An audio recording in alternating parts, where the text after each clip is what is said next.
Good evening, everybody. I'd like to call to order the workshop of June 21st, 2021 to order now.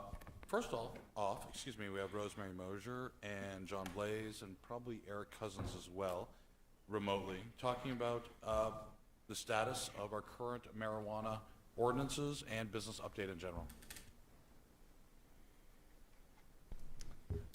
Rosemary, are you starting, or do you want Eric to start? I think probably Eric. Is my audio working now, Brian? Yep, we can hear you, Eric. Great, thank you. Sorry for the inconvenience. I have cold symptoms and thought it would be best that I participate remotely. Phil Kroll had asked that we give the council an update on marijuana licensing. It's been a couple of years, June 3rd of 19, since we adopted our marijuana ordinances. At the time, there was a desire to limit the number of stores to not more than 25. And upon the advice of our attorney, we decided to try to do that with 1,000-foot setbacks between businesses in most zones where we didn't want a proliferation of them, in order to achieve not more than 25 stores. Here we are a couple years later. We've used the 1,000-foot setback for any new marijuana businesses outside of the industrial zone. And we have 22 stores. That's about 25 license applications.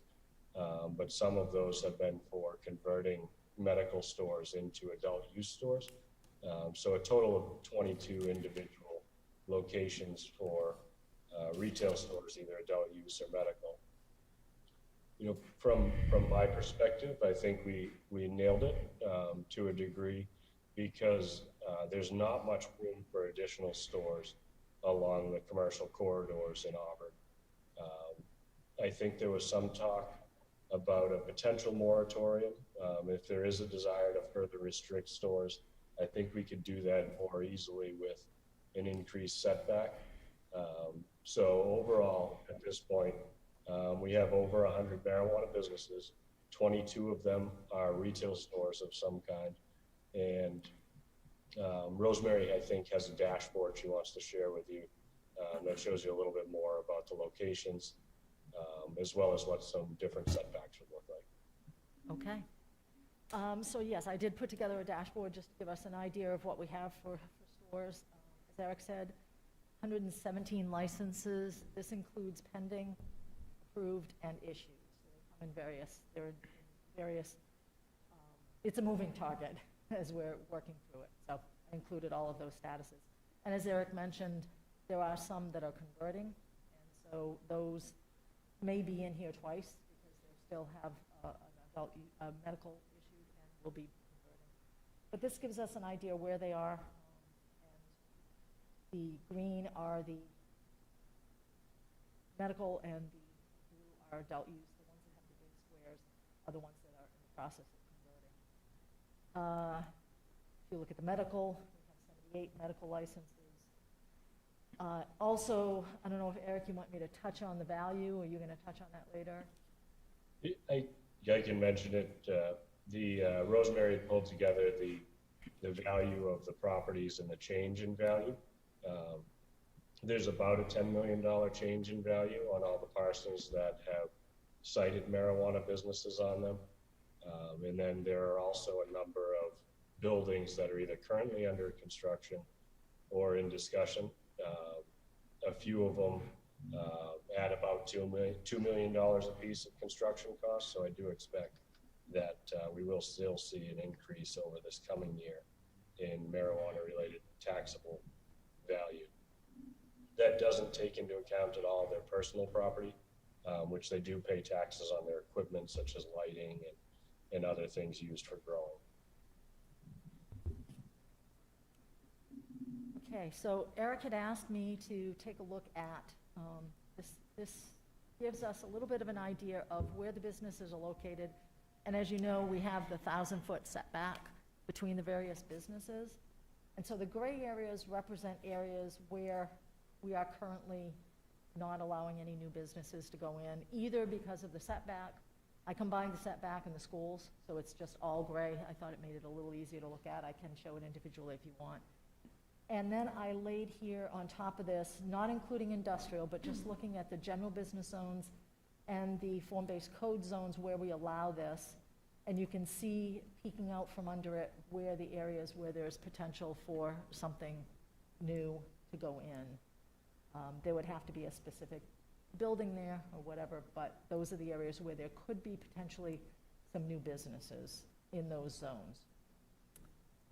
He also asked me to take a look at, if I come in here, I added a new buffer, increased the buffer to 1,500 feet, and you can see what that does to it. And then I also increased the buffer to 2,000 feet so that you can see the changes and what that does to it. And again, I only looked, industrial is slightly different, as Eric can explain, and as is ag. So I only looked at the general business and the downtown form-based code districts. Our sense was in talking with Phil that the concerns may be centered around retail uses more so than cultivation.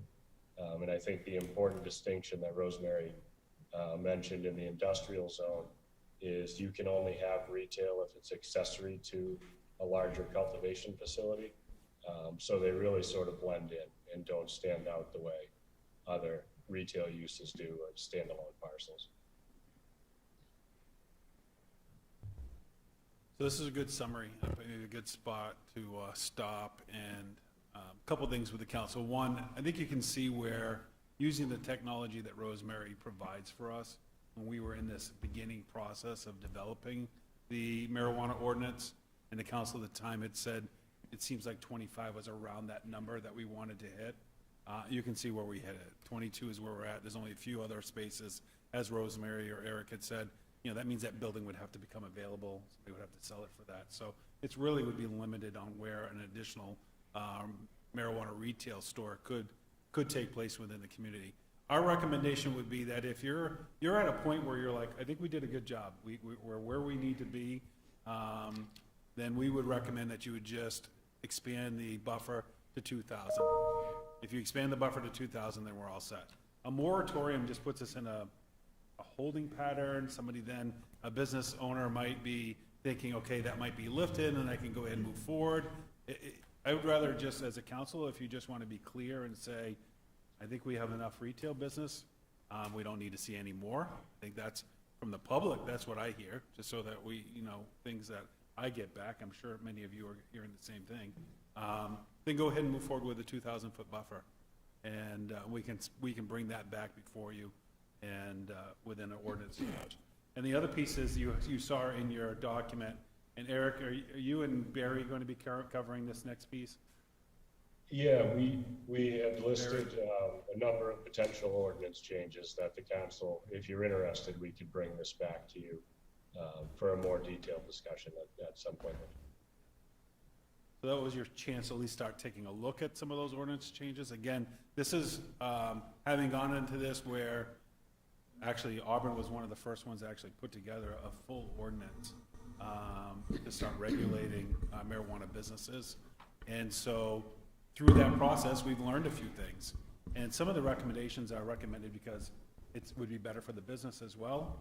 And that's something that, just so everyone knows, Lieutenant Barry Schmeeks is the PD coordinator for marijuana licensing, and Barry works pretty closely with all the businesses. But Barry, do you want to just give a brief overview of who you have in there for our recommendations? Yep. Just get it out to make sure I remember everything. Couple of things that I suggested were just more adding to the wording. In section 1438, I wanted to add a section that the applicant knowingly or willingly omits criminal convictions. So if they're applying and they knowingly or willingly omit that stuff, it's automatic grounds for denial. It's not worded that way. Another one was just cleaning it up. In another section, I wanted to add the terms of license, 1 year expiration date on the date of issuance. So for a little while, there was a time frame where if you expired on November 13th, you remembered, oh, I need to reapply. we wouldn't actually issue the new license until the process was complete. Sometimes that can take 2 or 3 months. So we're actually missing out on revenue by not having the expiration date set as the date of issuance. Then the next section, I was hoping to add a license class of delivery. The reason that's come up is as I look at the ordinance, it doesn't look like we allow delivery, but we also don't specifically deny delivery. So if we added in a business class or a business license class of delivery only, the intentions on that is if you have a business in Auburn and you're already licensed, this is not a license you're required to get. That comes with your license. It's more for outside delivery services that come in and make deliveries within the city. I've had a couple of people reach out to me asking if we had that as a license option, and that's how I thought of the new license class. On the next section, I was hoping just to add the ability to do unannounced inspections instead of the way it was worded. If I know that there's an issue coming up, or an issue with a specific business, I don't want to have to say, I'll be coming in tomorrow to inspect your business.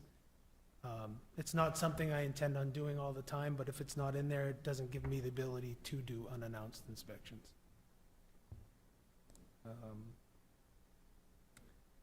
Another thing I thought we could add in was that, just a statement saying that the state marijuana laws are changing frequently and that Auburn would always parallel those changes with the state law so that our ordinance always reflects the newest and updated laws. It doesn't give an ability to put specific language in the ordinances, but it gives us the best practice, being able to use the best practices when we're enforcing ordinance and/or sometimes state law within these facilities. And then I did add in a section, it's probably not the most helpful the way it's written, but I was hoping that we could clarify when a home occupation permit is required. I know that currently if you're in your home and you want to cultivate marijuana, that you just have to get a home occupation license. It's a $60 fee if I recall correctly. I was hoping that we could better clarify that if you're cultivating in your home to sell to other businesses, that would require a marijuana business license. There is a section in state law that says that if you're a caregiver and you're growing just for yourself or family members, that you're not required to have a state license. That's when I would want it to remain home occupation license, so that if you're just cultivating for yourself and family members, you're just required to have the home occupation license. So that's one of the things that changed as well. Originally, when we were working through the first draft of this ordinance, that was not going to be allowable. You weren't going to be able to sell to other marijuana businesses from your home. That evolved, that's changed. So that's why it does make sense to go ahead and bring that into this and require that. I can tell you, Eric, correct me if I'm wrong, but we might have, 2 home occupation licenses? Yeah, very few. I think there's a lot more that exist, but we're not allowed to get a list from the state, so there's a lot of people doing it without that. The state can provide us the amount of license, just not the list. So we know where, Eric, over 100, something like that, Barry, home occupation? I don't have. I believe it's somewhere in that number. So there's a lot that are not registering, not licensing with us. But that's part of us getting communication out. As we come across those if there's a problem. And initially, those caregivers were limited to selling to 5 patients, but now they could sell to other caregivers or other retail stores. And the other thing with the caregivers is they're required to sell 75% of their yearly crop now. That's changed a lot since the initial ordinances went into effect. So if you have your caregiver's license, you have to show the Office of Marijuana policy that you have, I don't want to say sell, at least transferred 75% of your yearly crop. If we could, yeah. Are there any clarifying questions you have? If not, I'm going to ask if there's a couple councilors that are willing to support bringing this in front of council for ordinance change. Councilor? Thank you, Mr. Mayor. Lieutenant, the delivery thing, can you just clarify, so you are allowed to deliver marijuana? You need a special license to do Well, it? currently, our ordinance doesn't deny nor allow it.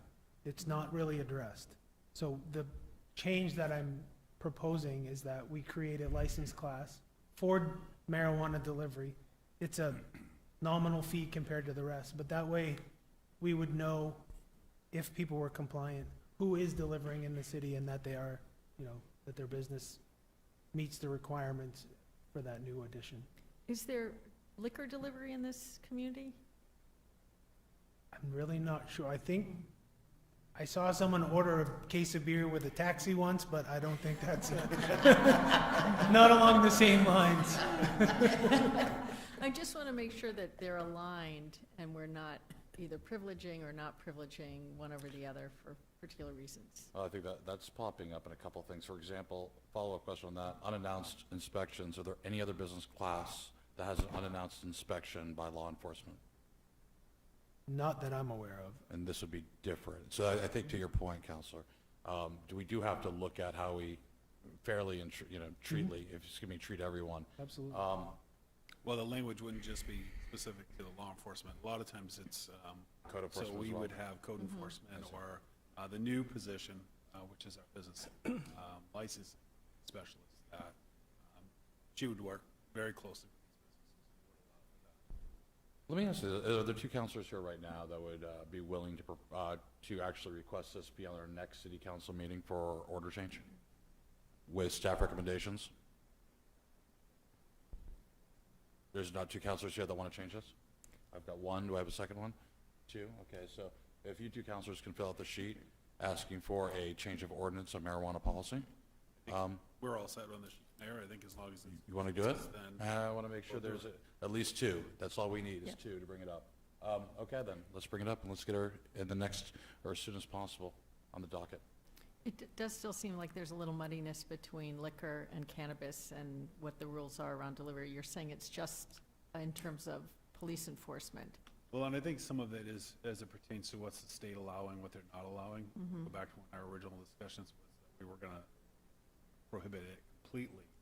That changed when there were, because we're still dealing with a lot of the medical component. Yeah.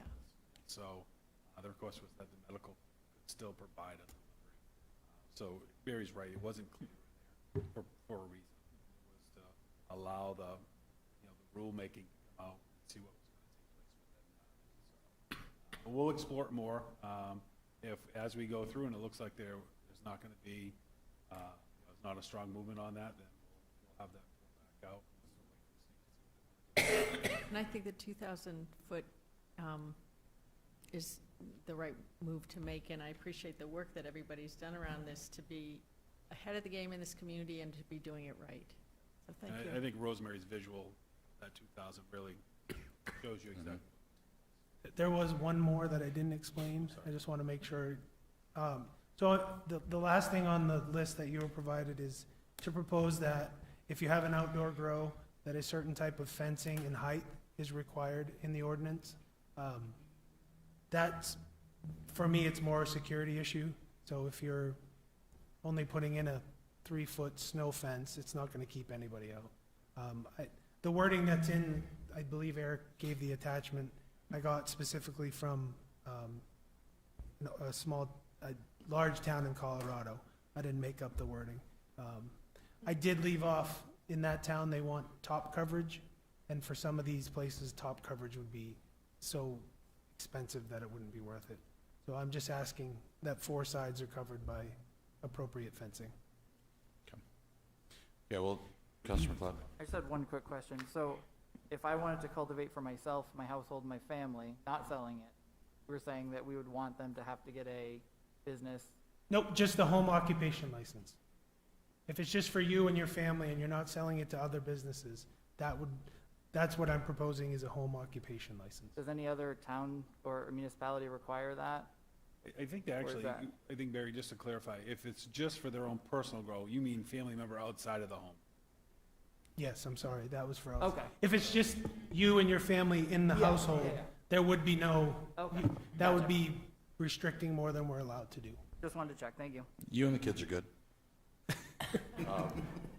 Very good. Thank you all very much. We appreciate that. We're going to move on now on the agenda. We're going to talk about, with Mr. Cousins, stay on the line. Shoreland Zone Special Condition Overlay. This is going to the Planning Board. Mr. Cousins is presenting. And John Blaze, our urban development specialist, is here tonight for this item. Hey, John. So this is essentially, this was really spurred by the 186 Main Street development that, you know, the city's working on. This is infill development. And kind of the background about this is that, you know, this parcel in particular is located in the shoreline zone. The current, you know, our current shoreline zoning has a height restriction. It doesn't necessarily mirror what we have for our current zoning.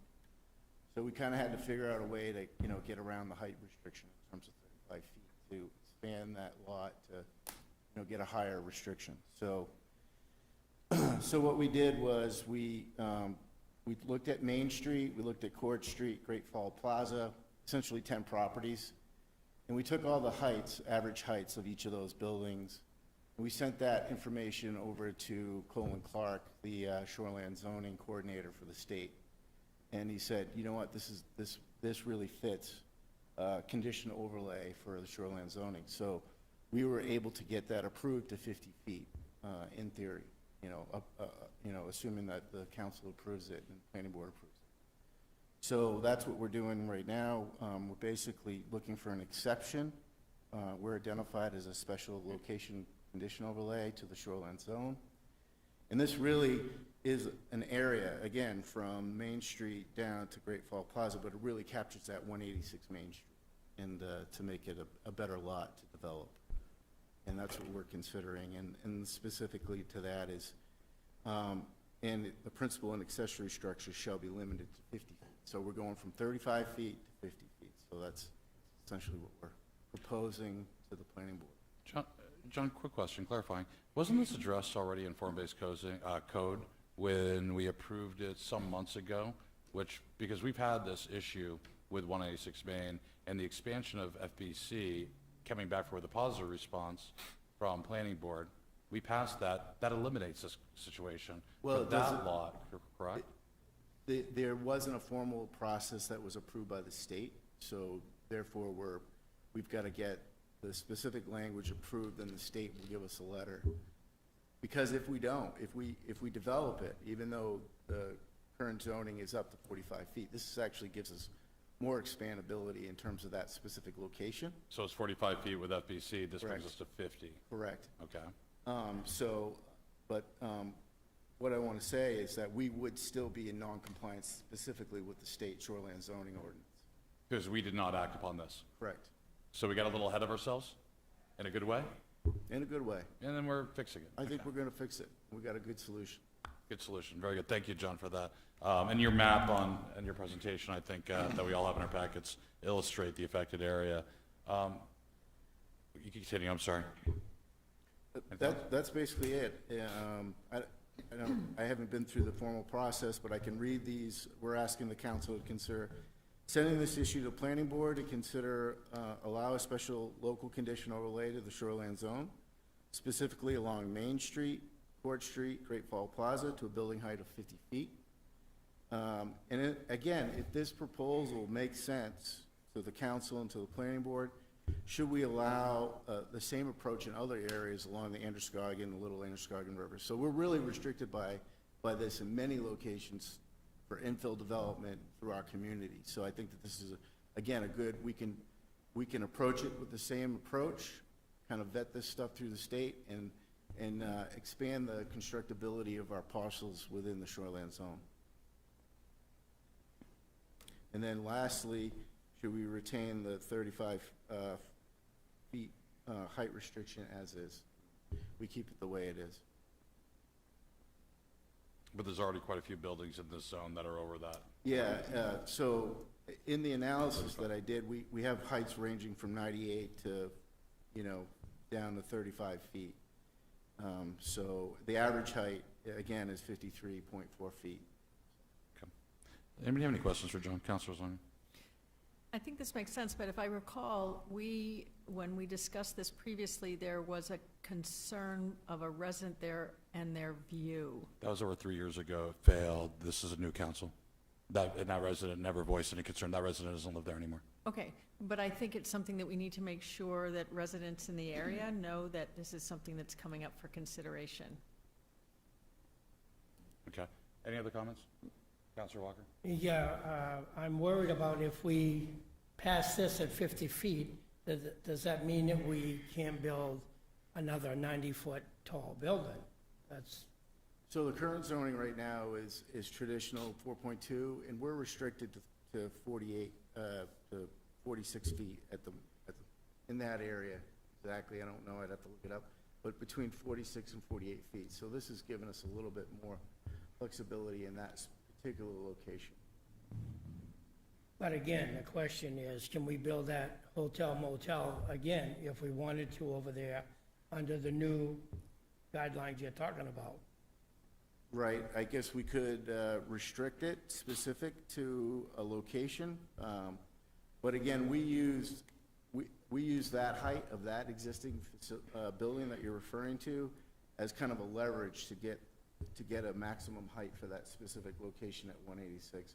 So we looked at an average over an area to give a kind of a broad range of allowed height.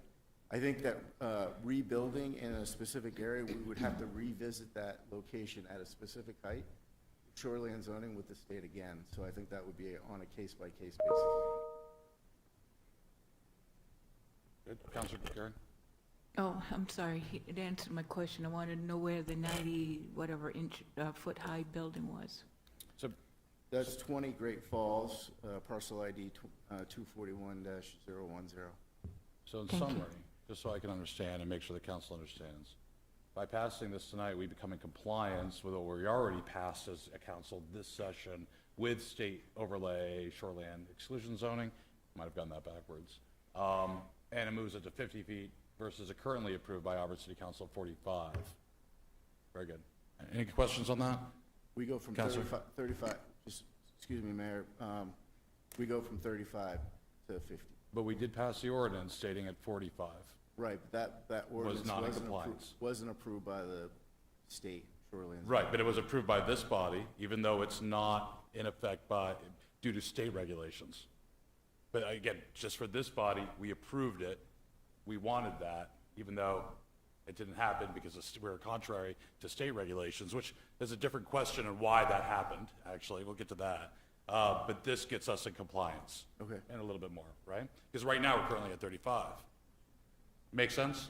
So, yeah, to that point, I don't know that we would need number 3 on there, since we have, as a body, have already approved 45 in our But it form base. didn't take effect because we were not in compliance with state law. Correct. Good intent, bad execution. Right, but these are questions that we're asking the planning board to review, so to the counselor's point, we don't want them, we've already. I don't need the approved planning board to beyond this. review Oh, number you're looking 3. at that one? That's what I'm saying. We as a body have already decided that we were comfortable at 45. So we don't need the planning board to go over that part for the shoreland comparatively. That's what I'm saying. I just want to save them time because I know they're busy. I do have a process question about all this and how an order actually got to city council for action and inaction after 2 readings, and then come to find out it was in conflict with state ordinance. That's my biggest process question here. That shouldn't happen. And I'm not blaming you, John. You're just sitting there and you're convenient, and I'm staring right at you. It's like we have a bond. I wasn't there. No. So that by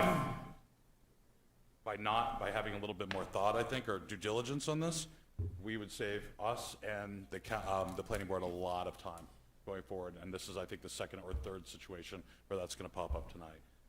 So with that said, any other questions? The Platts building, is that considered part of this zone, or, because I know a few years back, his intention was to build at least 1, maybe 2 of them high-rises that he's gotten.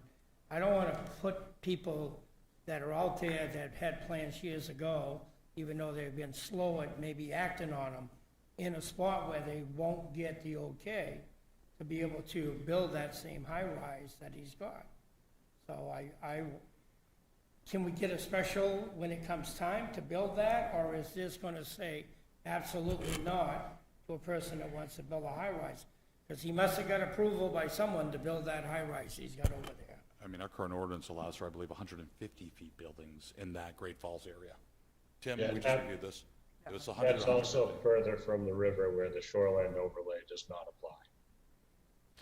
Good, that's what I wanted to know. Does it or doesn't it? It's a simple answer, I guess. So we included a parcel that's not in the shoreline overlay because it's 98 feet in order to increase the average height size to 53.4.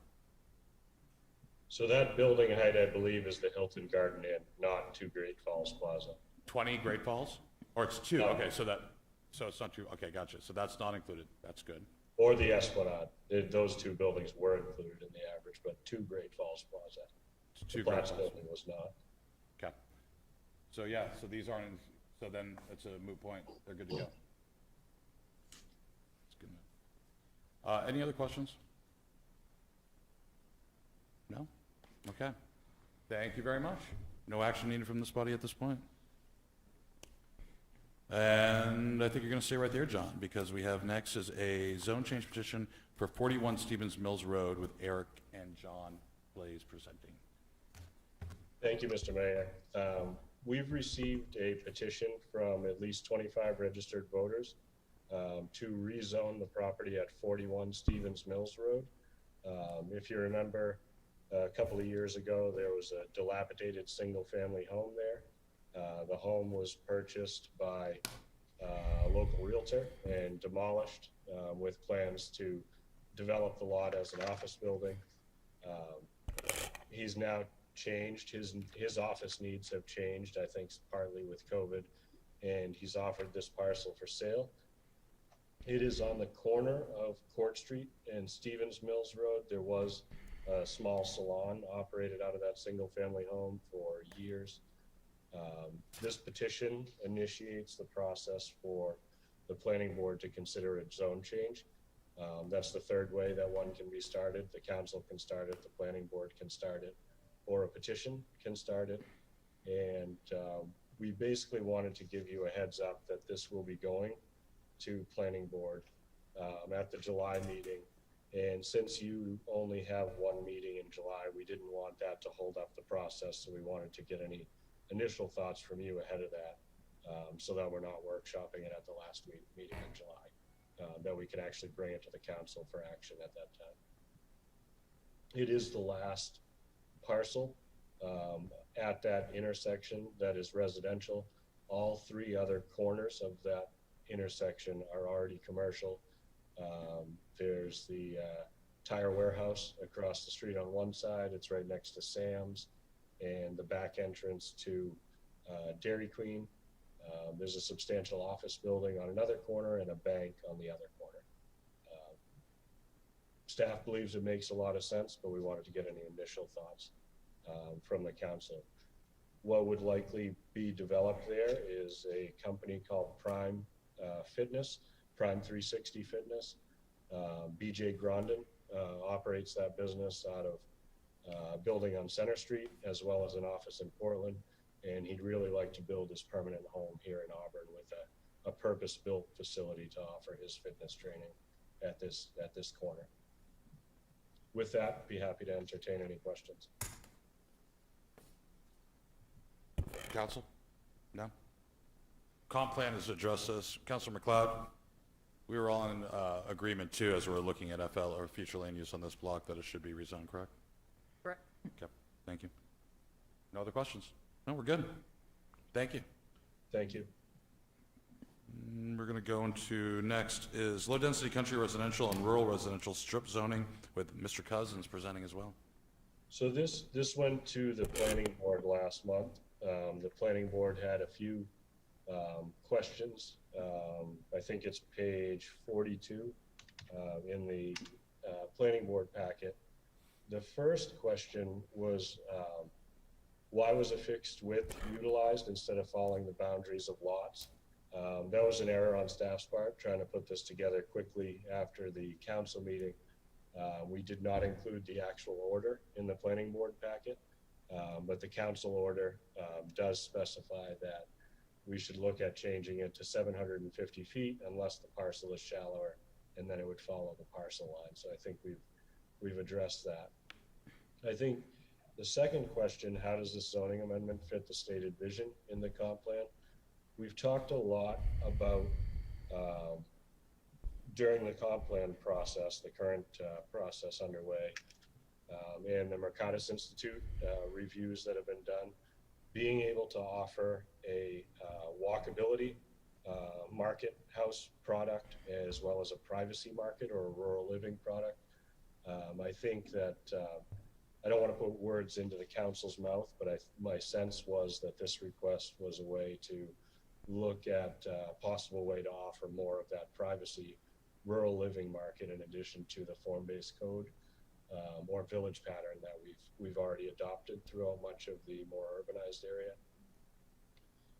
And the planning board did ask why they're reviewing this now, while we have a comp plan review process underway.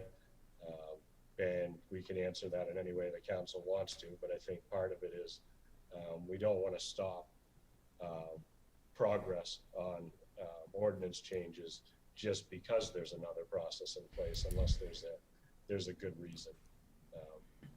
With that, I just wanted to see if the council, if that kind of hits on the council's logic in offering this rural product for a house lot, Yeah, and go from there. let's jump in. Forget the subject matter at this point. This is really directed towards council.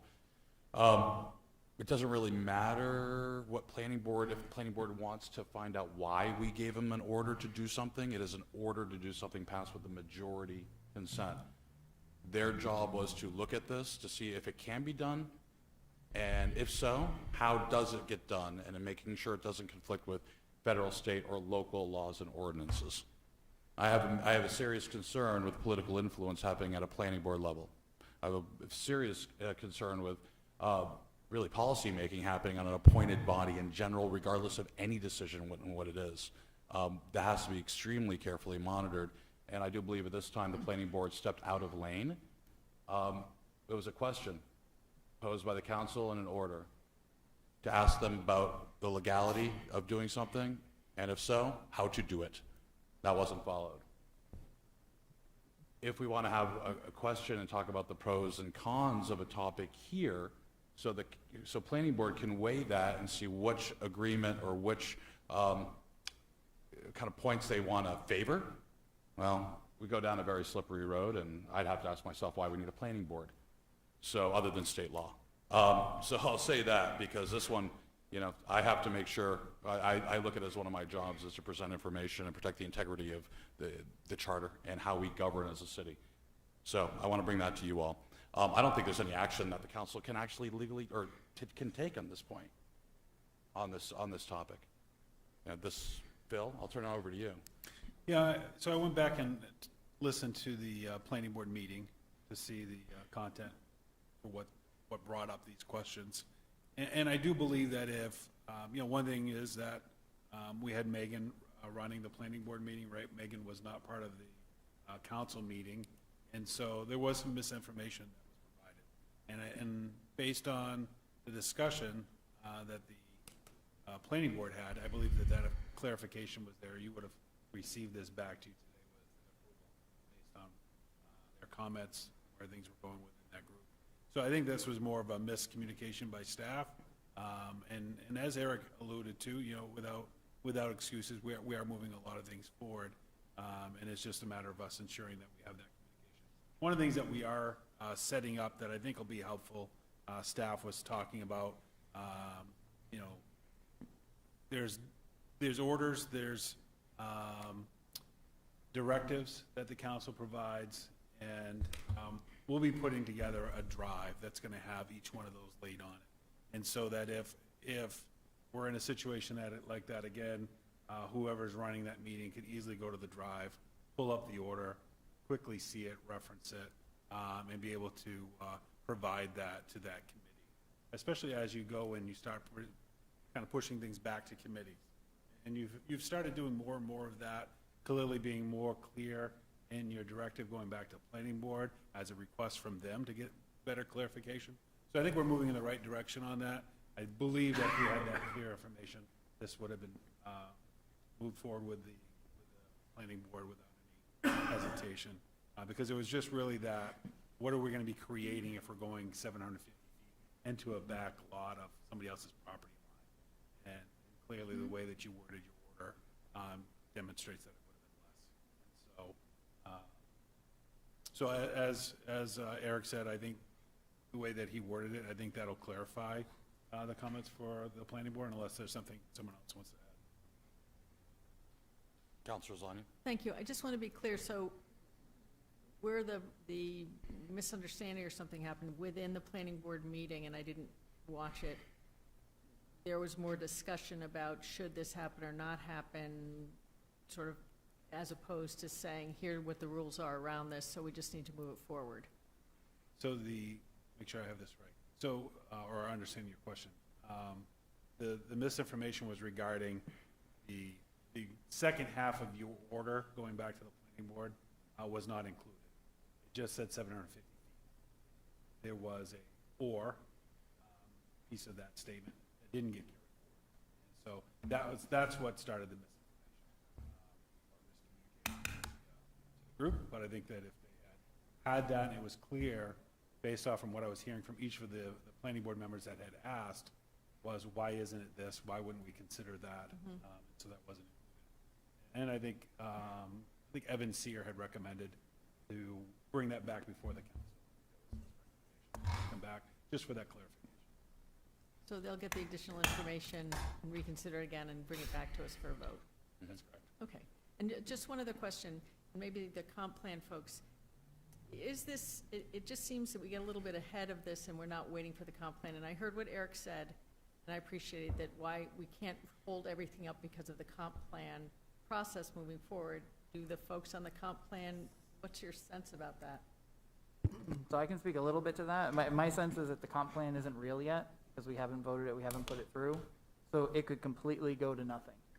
So, and we have something concrete in front of us that we can actually take action on, compared to, and this is in the vein of the direction of where the update's going, but again, if it could completely fail here, it could completely fail at the planning board, at the 4 or 6 meetings they have on that. So if we were to hold it up and wait, this might not actually end up as is how it's in the plan, or it could end up the same way and we've just delayed 8 or 10 months. So what You know the what I mean? comp plan review team did right in the beginning was establish a 4-by matrix of high priority, high investment, high return, low investment, I should say. And we started looking at what is the lowest possible financial investment from the city with the highest possible, most immediate return. This is something that's been talked about. Another great example is parking.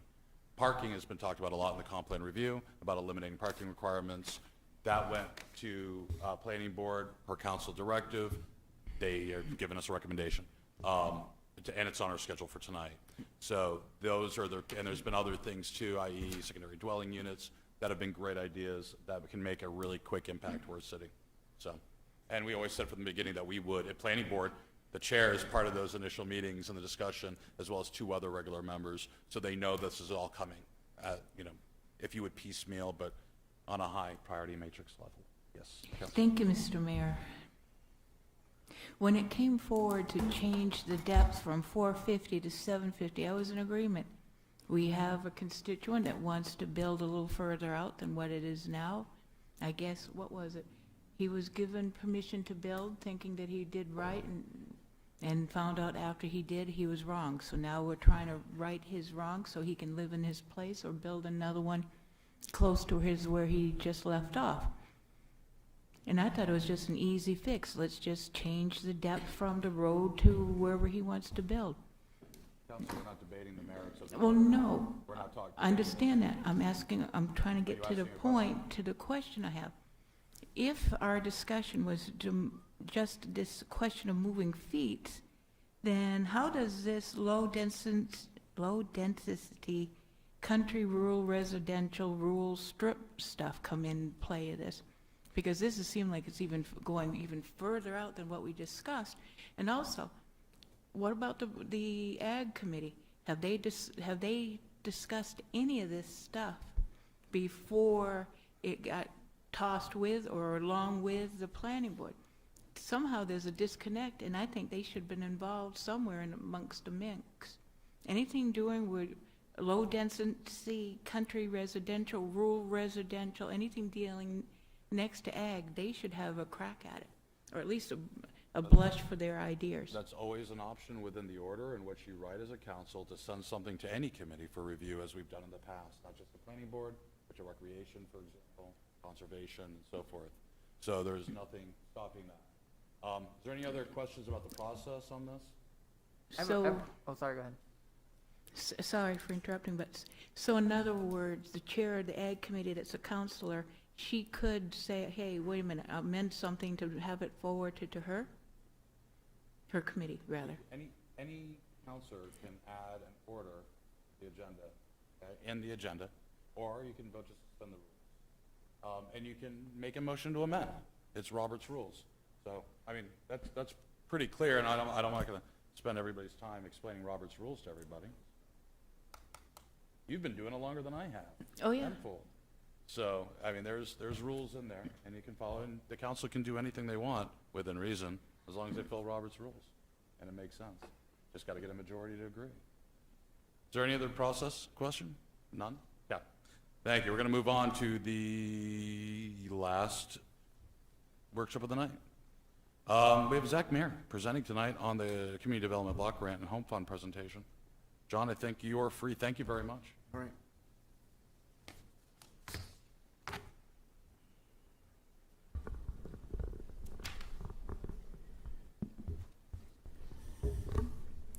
Good evening, Council, Mr. Mayor.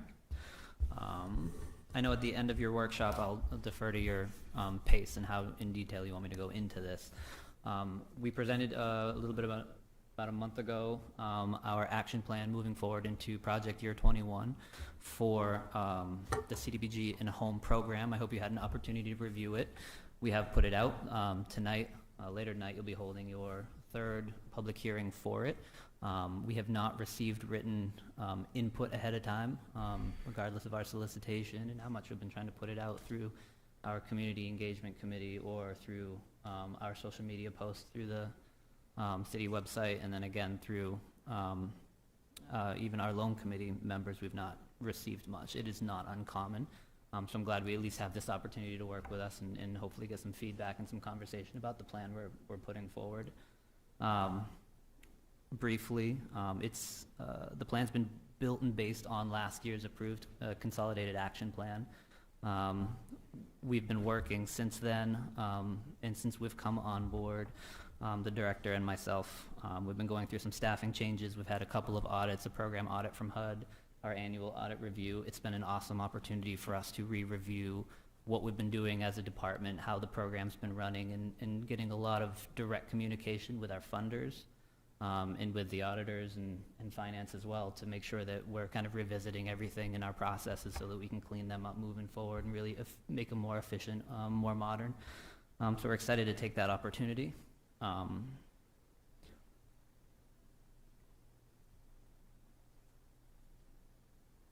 won't jump into much. With what we do have going on, we're spending a lot more time kind of revisiting processes and trying to update and streamline them internally. Within the action plan, we're focusing on really utilizing our community partners, not duplicating services that may be being provided more efficiently in the community. We're trying to find ways to work with our subrecipients in a more streamlined fashion, and then all the way back through our auditing and working with our funders and our program audit to make sure that we're maintaining effective accountability and communication through all aspects of it, so that the money will have more of an impact within the community and that we can get it out the door faster and more efficiently. We have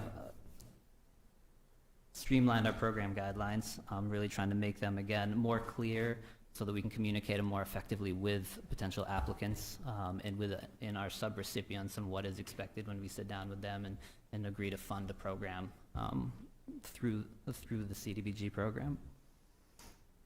We do have expected new additional funding coming up later this year through the rescue plan.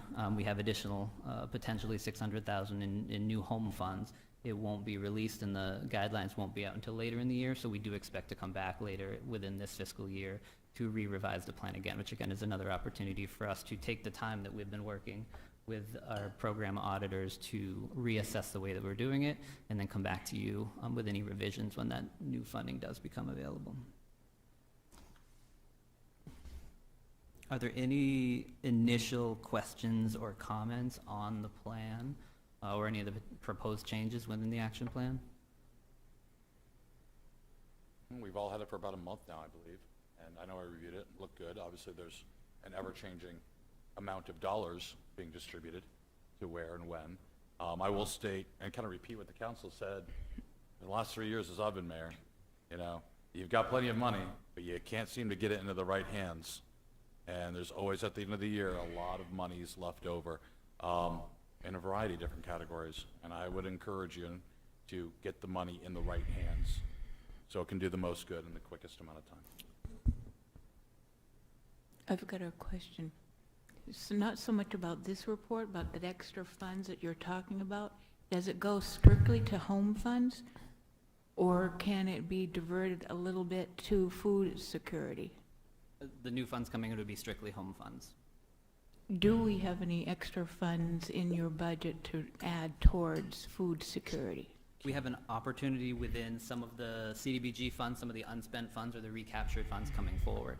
And again, on the write-up for your meeting tonight, the budget impact of 2.8 million, that is not a city budget impact, but that's there to highlight that it's federal funds and then program revenue that we're recapturing as people pay off their renovations. We get to recycle that money. Most of it stays within the specific programs, but we do have an opportunity to utilize and again, continue to readdress the food security program, especially within our subrecipients. I'm pretty comfortable that we can make some positive changes there, really re-reviewing our MOUs with some of our service providers and making sure that we're having a lot more impact. Thank you for all your hard work, you and your departments. Thank you. If you haven't heard briefly, we have a couple of changes within our department. We are losing our compliance and underwriting staff is transitioning to the clerk's department as a deputy clerk, so we hate to see people go, but at least we may still be able to pick their brain. We have some memory that we can... Sue stole her, didn't she? She just stole. Sue won't comment. He understands.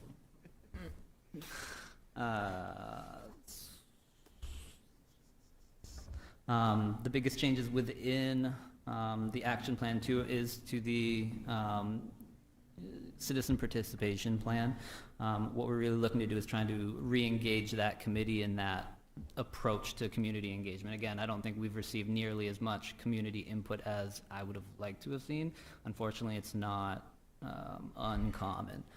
In working with other community development managers in other cities throughout New England, trying to kind of compare what we're doing, our policies, our processes to what it is they have, they're more surprised to get written feedback before on an action plan than not get feedback. So it is something that we do want to readdress.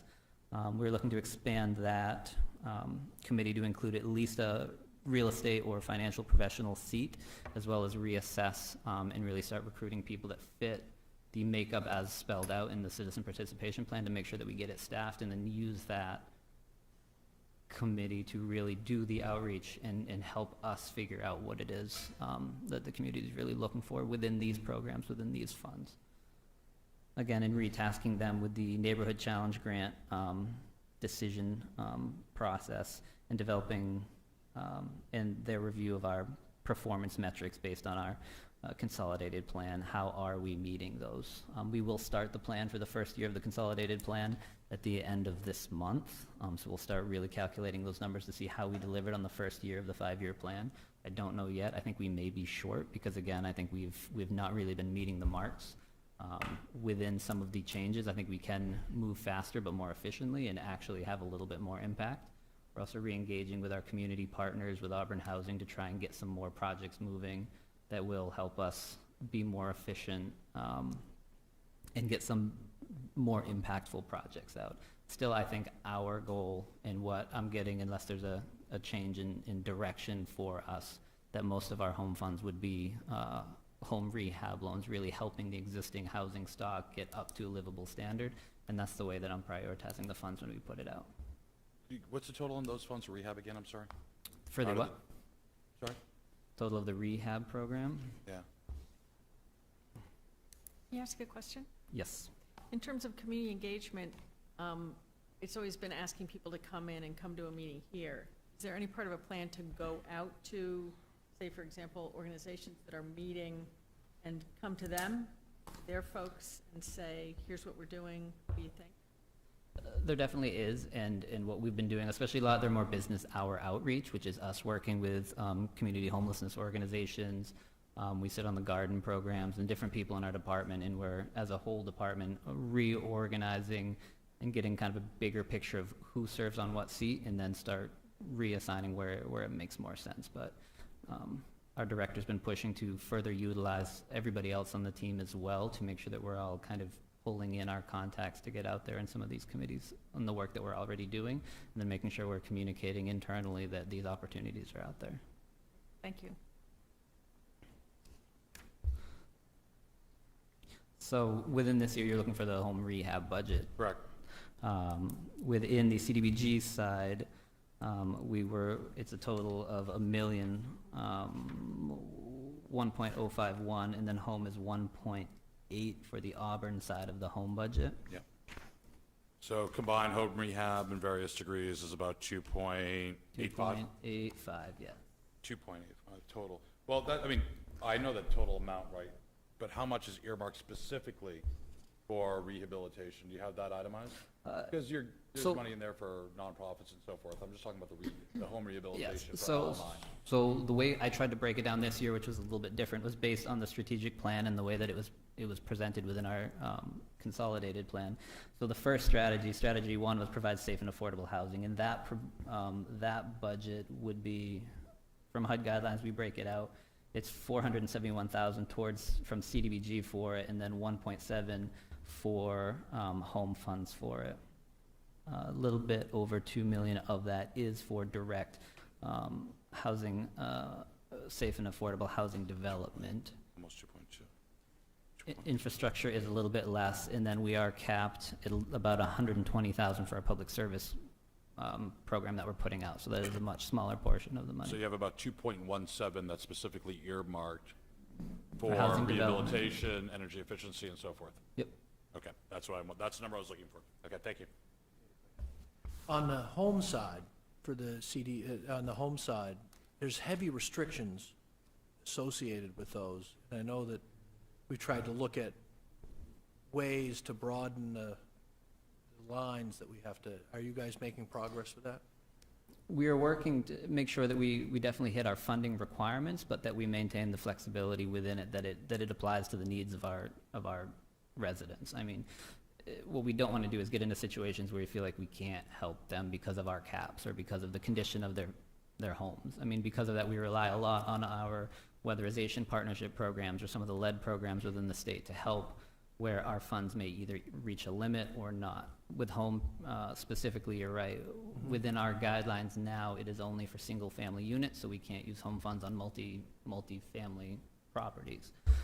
It allows us to really focus that, but that leaves a lot less money for us to help on multi-unit development for weatherization, lead abatement, whatnot, that may come into the program. And as I understand it, with the home, if someone has you can fix 3/4 of the problems, but the home requirement is you have to fix 100% of the problems. Correct, and that does become prohibitive in some cases where we're also capped with the value of the house after renovations. Right. Where, I mean, a lead abatement for a full house property could be close to 200,000 to abate an entire external lead situation.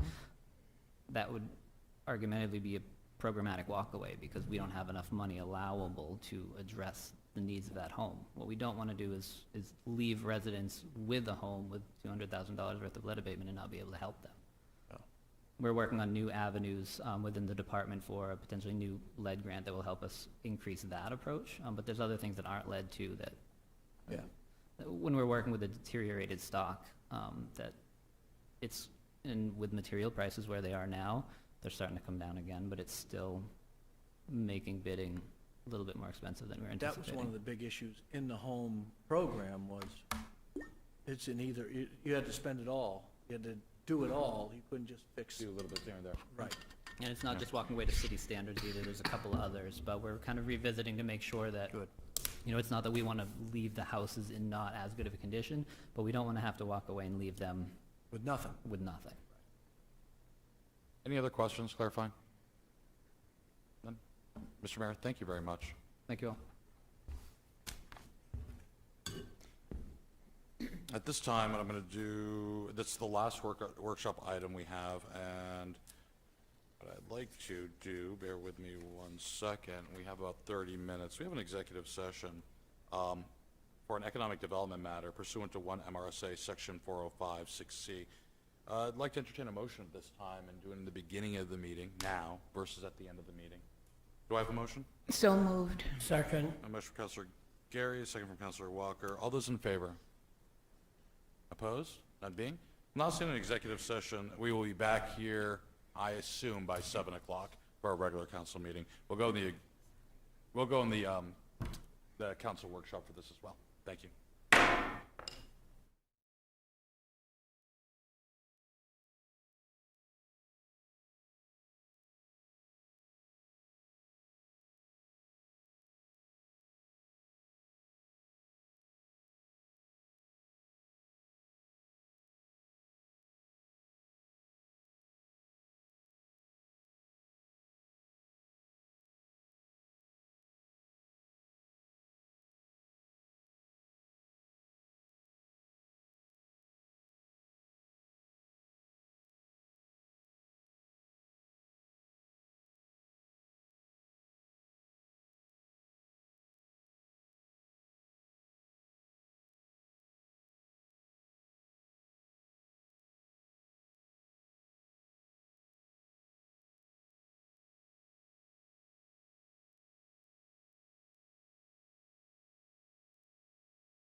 meeting for June 21st, 2021. Please join me for the Pledge of Allegiance.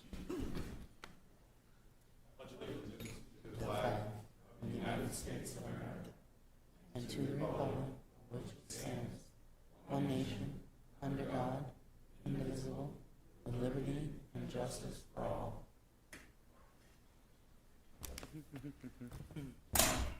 Still my pen.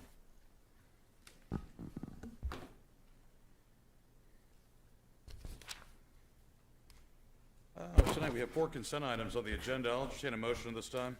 So moved. Second. Motion from Councilor Boss, second from Councilor McLeod. All those in favor? Opposed? Passes 6-1. Next are the minutes of the June 7th, 2021 regular council meeting. Are there any corrections? None being, I'll entertain a motion this time to accept the, place the minutes on file. So moved. Second. Councilor Boss on the motion, Councilor Walker on the second. All those in favor? 7-0. We're going to move on to communications, presentations, and recognitions. At this point, I have a proclamation. Just let me turn to it.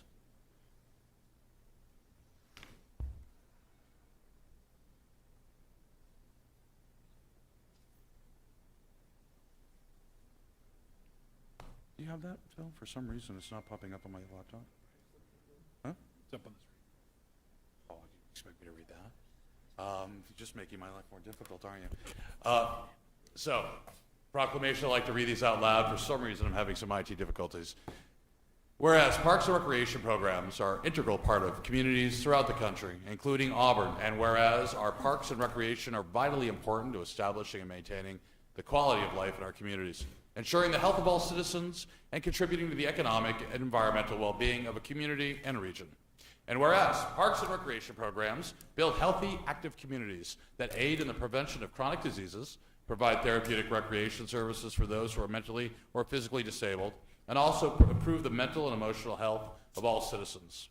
And whereas parks and recreation programs increase a community's economic prosperity through increased property values, expansion of the local tax base, increased tourism, the attraction and retention of businesses, and crime reduction.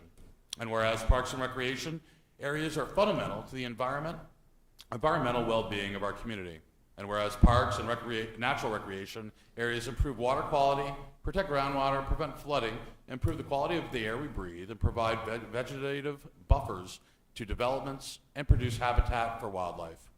And whereas our parks and natural recreation areas ensure the ecological beauty of our community and provide a place for children and adults to connect with nature and create and recreate outdoors. And whereas the U.S. House of Representatives has designated July as Parks and Recreation Month. And whereas Auburn recognizes the benefits derived from the parks and recreation resources. Now, therefore, I, Jason Levesque, Mayor of the City of Auburn, hereby declare that July is recognized as Parks and Recreation Month in the City of Auburn. Just a good excuse to gavel down on that one. I will also admit, or let you know, that this is really, it's timely. The impact that we made in our budget and our CIP, the investment we're making into our parks and our recreational assets, specifically in playgrounds, and what we have been doing over the past years for sports tourism and the results that we've seen throughout our city really holds true what these words say. I think tomorrow as well, during the American Recovery Plan presentation that we'll be giving during workshop, you'll see even more of that commitment to recreation, parks, for those of all ages and all incomes. So I'm really excited about this. It's great timing. Thank you very much. Next, communication, Energov, Citizen Portal, Jill Cunningham. This probably, I gotta tell you, I'm very excited about this. You are? I am very, nobody would tell me great details, No, nothing. but they told me it's very exciting, and hence I'm excited. Fantastic. Eric should also be joining us for this. Yes, I'm here, Joe. Perfect. Can you hear me? Yeah, we can hear you, Eric. Great. We are very excited about this project. It's been a long time coming, and Jill has now made a lot of progress on it. What this means to our staff is of the nearly 1,200 permits that we're expecting to issue in this fiscal year. If we could push half of those applications, and that's our goal, that's our desire, and our target, I guess, is to push half of those applications to online. That would save an average of 15 to 30 minutes of staff time interacting, processing a paper form, entering it into the system. That would mean 150 to 300 hours or 8 weeks annually of time saved, not doing that data entry.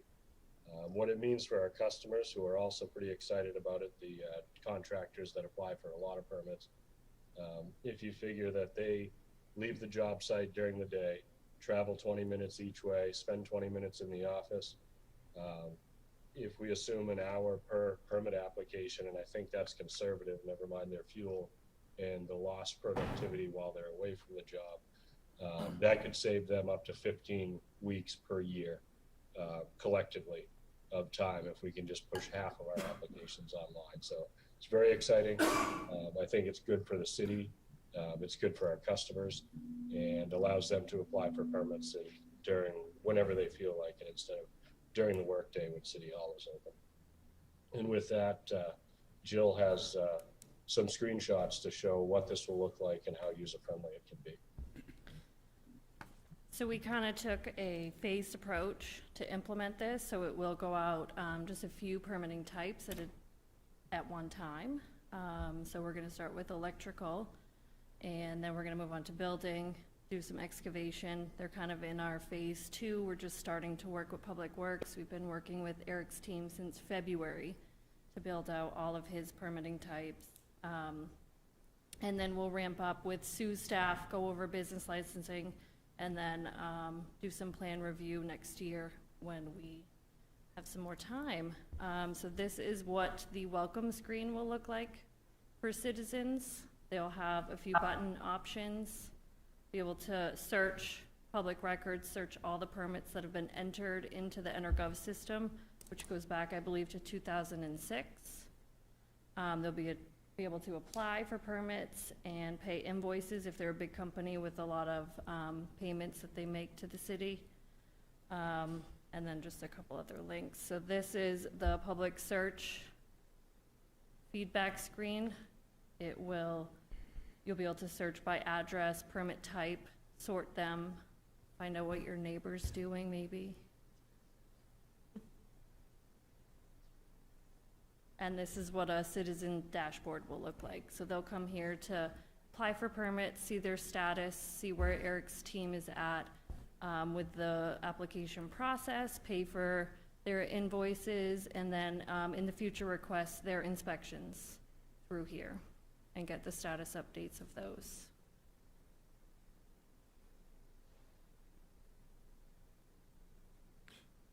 Questions from the council?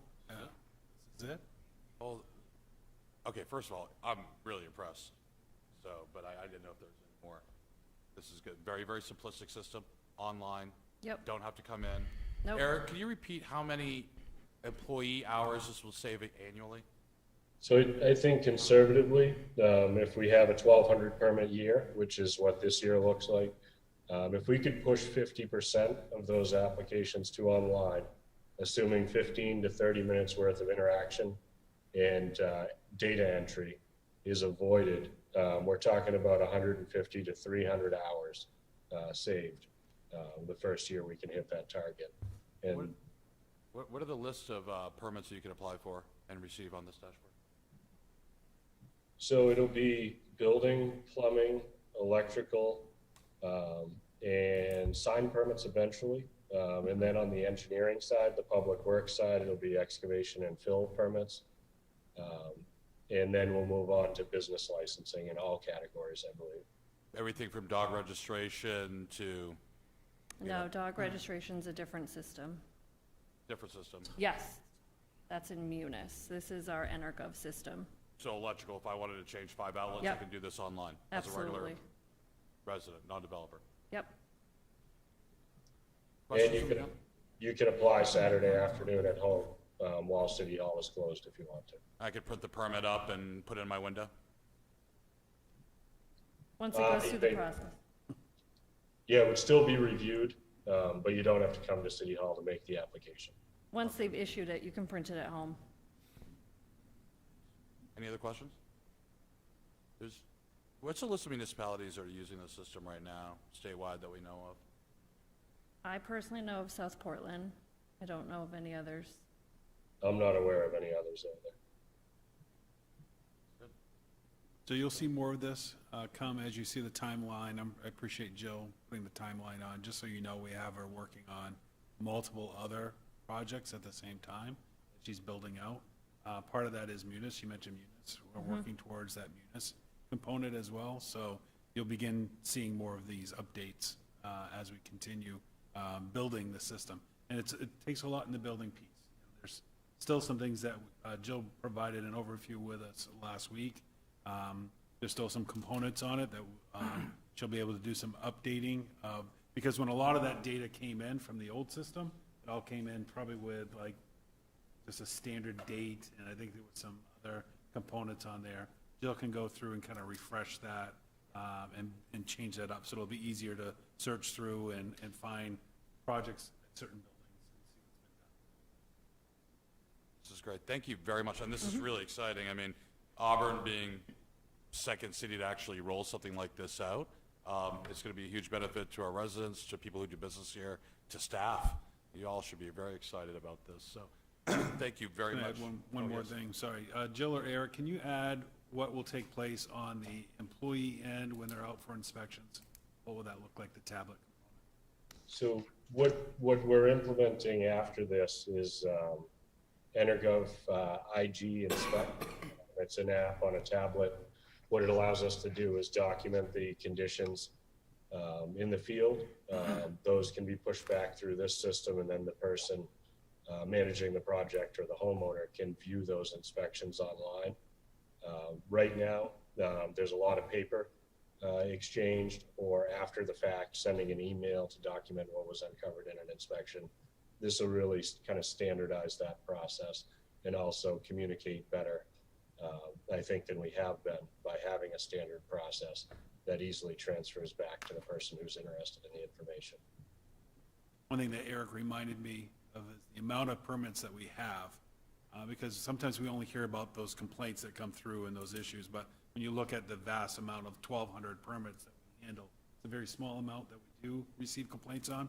But those that we do receive complaints on, those individuals could immediately go on and take a look at their inspection to see where the deficiencies were, what is the violation that would be cited, and could be able to reference that. And so I think that will help us with communication on just those handful that we do have issues with. This is great. Good governance. Thank you very much, all of you. A lot of work on this. By the way, this should also, when we're integrating our reforms, which is on the schedule for regulatory permitting, Yes. what Councilor McLeod and Councilor Boss is working on? Yes, so that's coming before you in July. And actually, one of the things that Jill and Eric wisely got ahead of was building, anticipating council's actions, building those new fees so that you're not having to build this twice. Okay, perfect. Thank you very much. Okay, thanks, Jill. Thanks, Eric. We had communication from the planning board, which we talked about during workshop. It's in your agenda for further reference. Going to council communications at this time. Is there anybody in the council with any communications of relative importance to the community? Councilor Zonia? I want to congratulate Lewiston on receiving a Choice Neighborhoods grant of $30 million that they will be able to leverage for other funds. If you haven't seen the plans, it's worth looking at. There'll certainly be housing, but they're also looking at education, cultural events, recreation activities. I mean, it's really going to be, it's a transformational grant, and they should be very proud of all the work that they did. It'll be really great to see how it rolls out. Councilor McLeod? I just wanted to bring up that LATC has another public Zoom meeting on June 23rd at 6 p.m. About the proposal for the bus, the new bus routes and the new system. Say the date one more time. June 23rd. Thank you. Anybody else? No? Okay, we're going to move on to the first open session of the night. Members of the public are invited to speak to the council at any issue directly related to city business, which is not on this agenda. Members that would like to speak may do so by stepping to the podium. Just ask you, limit your comments to 3 minutes and give us your name and address. Okay, no members of the audience here to speak. I'll now close the first open session of the night. We do not have any unfinished business. We'll now move on to new business. First is a public hearing on the Community Development Block Grant and Home Fund action plans for 2021 and 2022. I'm going to open this up because it is a public hearing. Any members of the public that would like to speak on this, please step to the podium and limit your comments to 3 minutes. I'll now close the public hearing. Next is Order 68-06212021, approving the public art piece by artist Charles Hewitt, which will be located at Anniversary Park. Do I have a motion? So moved. Second. I have a motion from Councilor Gary and a second from Councilor Walker. I'm going to open this up to the public for comment. Is there anybody that would like to speak about the public art presentation? None being, I'll bring it back to the council. Council, we talked about it, workshop, it's in your package again. Any comment? None? It's going to be beautiful. Sounds like a promise to me, Councilor Walker. Yeah, it's going to be great. I think we're all excited for this. Ask for a vote by show of hands. All those in favor? Order passes 7-0. Next is Order 69-06212021, approving the proposed amendments to the board and committee appointment policy. Do I have a motion? So moved. Second. Motion for Councilor McLeod, second for Councilor Walker. I'm going to open this up to the public for comment. Are there any members of the public that would like to speak on this? I'll bring it back to the council. Council, conversation, debate. We workshopped this a few weeks ago as well. Councilor? Thank you, Mr. Mayor. I mean, I remember our discussion. I remember why we made changes. The only thing I didn't remember was the fact that we were going to throw it on the consent agenda. I'm sorry? Okay, in that process of stuff, I thought I read that instead of our the appointments committee appointments, instead of them coming on the regular agenda for us to have action, I thought I read that they were all going to be thrown on the consent agenda. Correct. Now remember, at any time, according to Robert's rules, you can pull items off the consent agenda for them to be dealt with in turn. Right, but I don't remember us as a group discussing it to happen. Okay. Would you like to discuss? Yeah. It did come up in our last conversation. I remember the context for it was that the new process going forward will have much larger slates to vote on all at once and could have Twice a year. potentially 20 individuals. So that was the reason behind that change. Okay. Is there any other comments? Councilor Walker? I think I had asked you, are we still going to call the names of the people, though, that are appointed? Historically, in a consent agenda, and should cut me off at this point, you do not pull off the individual names, you do not list them off. If the council wants to pull them off the consent consent item, and read them all off in a group, which we used to do, i.e. John Smith, order number da-da-da-da-da, for planning board, Rachel Smith, order number da-da-da, and just one long paragraph with everybody's names, and then for one singular vote, that can happen as well on the go forward. Well, to me, that makes more sense to do something like that for the people that may be watching us on TV, or the people that may have been notified that they have made it, but the other people may want to know exactly who's been appointed to them places. So I don't like it being on the consent by itself and just being passed by. Sue, would you like to make a comment? I can list them all, each individual appointment with the board they're appointed to, their term expiration, and their name. They'll all be listed out on the consent agenda. So anybody looking at the agenda will see who's appointed, but you'll just make the one motion. I understand that, but it still doesn't get out on, we're broadcasting it, we're showing it on TV, and it just makes more sense to me that people get recognized and not just, we're appointing all of you, thank you very much for your time and effort. It just doesn't hit home to me. I've got a recommendation, because in certain situations, there might not be really one or two people that are reappointments. Consent agenda makes perfect sense.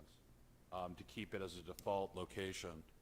But on those large semi-annual blocks of appointments, it's easy for anyone to make a motion to pull something off the consent agenda, and then we'll have all the names and we'll be able to do that. It's just one additional step, but it's an opt-in, if you would, to reading all those names. I think that's just a nice compromise. Other than a compromise solution that requires the counselors to pull it off the consent, you can make a motion, you can try to amend the order, but we do have a motion on the floor right now for the order as written. So those are the two scenarios that I could propose, but not to diminish from any one of the ideas or theories going forwards, because they're both good and they both have relative places. Counselor. Thank you, Mr. Mayor. I want to keep it the way it is because not everybody has access to the internet or a way to pull down our agendas so that, meaning no disrespect to Sue, but there's not everybody that can pull the stuff off the web to know who's on the list, who's being reappointed, who's being appointed. At least when we read them off, people at home, can identify with the committee and who's being either appointed or reappointed. Do I have any other comments or debate?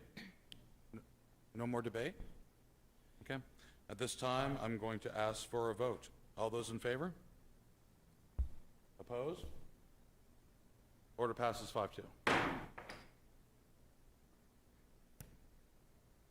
Next is Order 70-06212021, approving the proposed amendments to the fund balance policy. Do I have a motion? So moved. Second. Motion, Councilor McLeod, second for Councilor Milks. I'll open this up to the public for comment. Any members of the public who would like to speak tonight? If so, please step up to the podium. Say your name and address, and please limit your comments to 3 minutes. Seeing no one, I'm going to bring it back to the council. Council, any debate? Actually, yes, council, any debate? Any conversation on the fund balance policy? The letters- Would you read what the amendment would be for the fund balance policy? Yeah, hold on, let me just.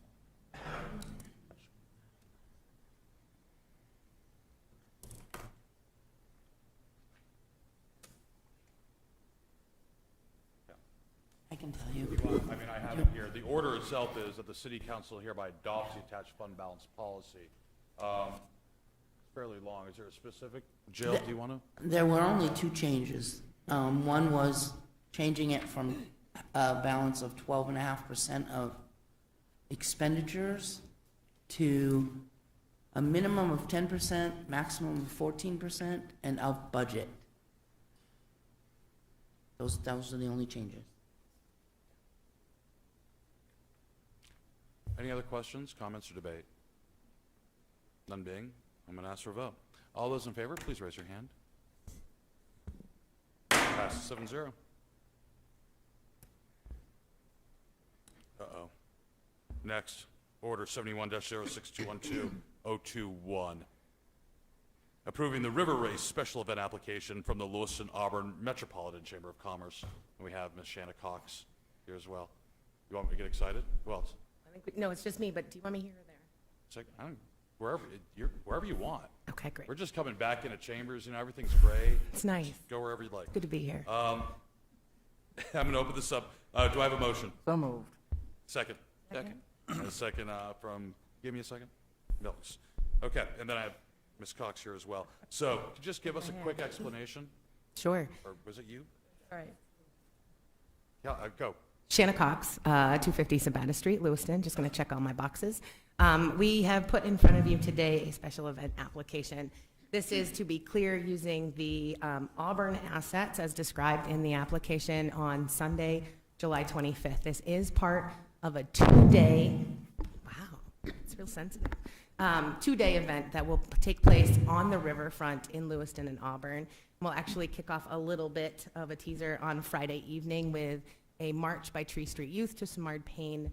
There are professional grade docks being installed from Simard Payne Park into Lewiston, and so the Androscoggin Land Trust River Race, which traditionally takes place and launches from Auburn, They merged with us at the chamber last year, and we didn't get our inaugural collaborative event because of the pandemic, and so planned it for this year. When we thought we could plan the event, we were limited to 100 people. We've been excited with the changes in restrictions over the last 2 months to plan a safe outdoor event that is bigger than we thought we were going to be able to do, and that will give us a solid foundation to continue to grow on for years to come. And so what we're requesting in this application is the use of Anniversary Park, which will be part of a new course in the Race Course Challenge that will actually be a bit of a scavenger hunt. So boaters will come down, get out at Anniversary Park, look for their specific marker, and then race back. That's one of 3 courses. The celebration and awards will take place in Festival Plaza, and then we will be offering a beer garden, music, food, supporting local businesses, working with local brewers in Festival Plaza in an enclosed space from 11:30 to 4 on Sunday. Cleanup would be done by 6, would be working with your public safety to secure the location. We will have a safety plan both for the river component. We do have boats for the safety aspect on the river. And we are working with Bablo at the state for a state special civic organization multi-day liquor permit. Thank you. It's a short version. Bill? Just real quick for clarification for the council, normally special events don't come before you, only mass gathering. But because of the licensing requirement that the chamber is seeking, it does require a city council approval. So that's why it's coming back, or coming rather to you for approval so that they can apply. Any questions? Debate? Questions of? Yes. Thank you, Mr. Mayor. Now, I'm sorry that you want to use our municipal garage. Will you be charging, or will it be free to the ones that want to attend the event? I would have no plans to charge. Cool, thank you. You're welcome. Any We other want this to be questions? accessible. Great to see you all doing events again. This is Thank you. wonderful news. Looking forward to going. I'm going to ask for a vote at this time. All those in favor? Opposed? Passes 7-0. Go get them.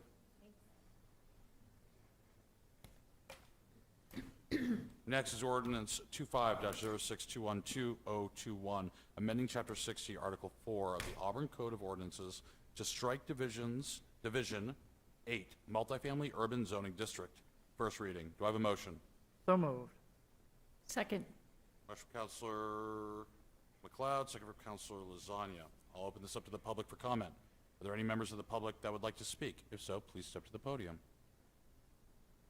Seeing none, I'll bring it back to the council. Council, any conversation, debate, or questions? Seeing none, I will ask for a vote at this time. Sue? Counselor Gary, Yes. Counselor Lasagna, Yes. Counselor McLeod, Yes. Counselor Milks, Yes? Counselor Carrier, Yes. Counselor Walker, Yes. Counselor Boss, Yes. Order passes by a vote of 7-0. Thank you. Next is Ordinance 2606212021, amending Chapter 60, Article 4, Division 13, Section 60-525B of the Auburn Code of Ordinances to add automobile and marine sales lots and sales and service agencies to the list of special exemption uses in the Minot Avenue General Business 2 zoning district. First reading. Do I have a motion? So moved. Second, please. Second. Second, Councilor Lasagna. I'm going to open this up to the public. Anybody from the public like to comment? None being, I'll bring it back to the council. Council, any discussion, comment, debate? Councilor Lasagna. Just a question, this would change, sort of, that is a gateway into our community, coming from in that area, and I just want to make sure that we're cognizant that it could significantly change the nature of that stretch of the road. We've talked about this in comp plan review a number of times, staff as well. I think there's certain precautions in place naturally on Minot Avenue that prevent it from being a quote-unquote auto mile, if you would. This is predominantly allowing businesses that already have existing automotive repair facilities the ability to also sell vehicles at the same lot for more streams of income. It is something to be thoughtful of, but it does increase the economic activity within the general business zones within the city. And the comp plan discussions, is there anything to bring to light about you said some restrictions? Natural restrictions on existing lot boundaries, homes interspersed with existing businesses. It's not like it's an empty, wide open area. i.e. like Center Street was back in the 60s, 70s, when we pushed car dealers out to that area. It was all open farmland, and hence they built car dealerships there, purposefully. So this is more of your small cap. Were there any other restrictions in the GB2 from the planning board, though, on this? In the discussion with the planning board, we had asked them to consider either a limited sales that's accessory to another business, and partly because of what the mayor has explained, there are not a lot of large lots left undeveloped. Within that strip, they didn't see it as necessary to restrict it to accessory sales, and thought it would be fine to allow general auto sales. Okay, thank you. So was there any particular initiative or some reason that this came forward? Yes, yeah, there was a current property owner on Minot Avenue that is looking to make some enhancements to their current business that's there to allow for car sales in their lot. It probably wouldn't be much more than 6 cars. Okay. How many lots do we have on Minot Avenue that they could do that with only 6 cars or 8 cars? I don't know if we could do the lots, Eric, how you want to answer that. I mean, there are certainly some lots still on GB2 that are not developed currently that someone could do something on. Yeah, we don't have a list of the exact number of lots. Most of the lots are already occupied with some use. The old Willetts Market would be an example of a completely vacant lot that could do something like that, and the owner may be interested. When we sent it to the planning board, we asked if they thought it should be limited to the accessory sales that have been mentioned on an existing auto-related business. And the board really didn't see that as necessary and recommended just allowing it in the same way we do in the other general business areas. And also recognize that the comp plan recommendations are moving in that direction to try to simplify the number of zoning districts. And it may make sense to just have one general business district eventually after that adoption. I know going back a few years back, that wasn't wanted there at all, to have car lots. And I'm afraid that once we open this up, we're gonna see more than just 1 or 2 places that are gonna put cars for sale. I think it'll become another half Center Street if nothing else, and I don't know if I'll vote for that or not. You, as a council, you have the option to amend that. As Eric said, it didn't come back from the planning board with any restrictions, but if you wanted to make it as an accessory, you could do that. So that means that for this one property in particular that we were talking about, they have a garage, which means they could also sell cars. So there would be a certain connection to the existing business would be required. I think I would like to see, make a motion that we don't have lots that are gonna be bigger than 6 or 8 automobiles, especially if they're in the automobile business already, fixing cars, boats, whatever they may be. I don't wanna see Center Okay, Councilor, I'm Street sorry, mined Councilor Walker, out. I want to get the motion Yep. that you're making, okay? Without any of the background. So I'm going to paraphrase this before we get a second. Tell me if I'm right. You want to make a motion to amend the order as stands to only allow car and marine sales to existing repair shops as an ancillary service. Yes. Okay. And one of the things, remember, I don't want to cut someone off like the tractors. You got tractor sales and all that up there. So they've got to be okay to And run. when they're already there, because that is ancillary to what they're doing. It's sales, service, it's a holistic approach. I just want to get I've got a motion on the floor from Councilor Walker to amend the order to state,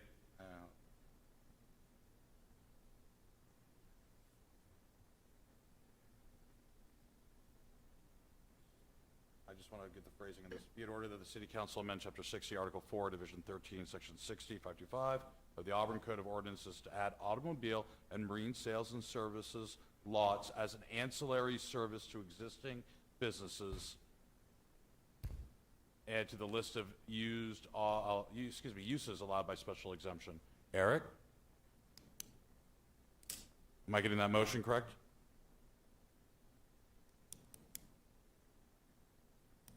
Sue? Staff support on this one? Am I tracking on this motion Yes. to amend? That works, Mr. Mayor. I think the only other question would be if, would we want them to have to go to planning board for just a small ancillary sales of, say, 6 cars, 6 display spaces, or would you prefer that's a permitted use? Okay, That's so allowed. I've got a motion to amend the order right now. We'll take that one in turn. Do I have a second? Second it. And a second from Counselor Gary. Okay? All those in favor of amending the order to make, Do we have discussion on excuse me, yes, we can have discussion, thank you. Any discussion on this? I'm on a roll here. that? Yeah. Ancillary, what's the definition of ancillary? They have an existing auto or marine repair lot. They're fixing vehicles, marine auto, and then they also have a number of vehicles for sale as well. Not just a standalone gravel lot with a little guy sitting there with a And clipboard. there's no restrictions in terms of how far away those cars can be from the house if they own, No, 10 well, we do acres, have, there are that's like- setbacks. They're normally zone setbacks, and this is a special exception policy, so it does have to go through an extra step. Thank But you. right in this order, no. So my question was to get to the bottom of, do we want to limit the number of vehicles that are being sold? Because I could buy 2 or 3 acres out there and put a garage up and then still have, per the current, what we're talking about, put 1,000 cars if I can fit them. Sure. So that doesn't change, I don't know that this would actually change the end result that we're trying to achieve. What is the end result you're trying to The- achieve? the You don't Councilor want Walker's car trying to sales? achieve, If sorry. you all don't want car and auto sales or marine sales on Minot Avenue, for whatever reason, are they bad? I mean, my question would be, if someone came forward the old Oulette's Market, which is just a gravel nothing, and said they wanted to put a nice high-end marine sale, boat sales thing in there, do we want to discourage that? That, this amendment would do that, right? Or it would require that they have a repair service as part of their plan, Yeah. instead of just strictly sales. So they could put 1,000 boats And a garage. a tiny little hut that A repairs little- them. a little garage, right, okay. And I think that where we're trying to find is solutions to a problem that nobody's really defined. Yeah. Okay, so if there's a problem, I think we can all work together to find that problem. Is the problem that you don't want car lots on Minot Avenue, or is it that you want to limit the size? And when you limit the size, you're also limiting the economic viability of a business to open. So those are things to be weighed. But we do have a motion on the floor. We're still in the middle of debating it and talking about it. Is there any other comments or debate? We're only trying to help a existing business to be able to sell whatever cars that he may pull in. I mean, somebody that he does work on their car, he might get a deal to sell them one, and he gets theirs in trade, so he fixes up and he sells it.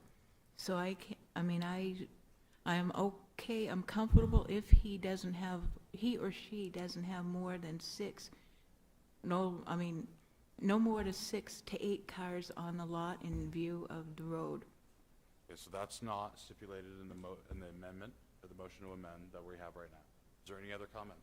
Motion, I said 6 or 8. You said 6 to 8? Yes. Which one?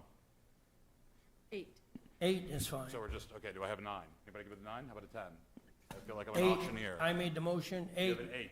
Okay, thank you. So you're going to limit 8. Is there a rationale for 8?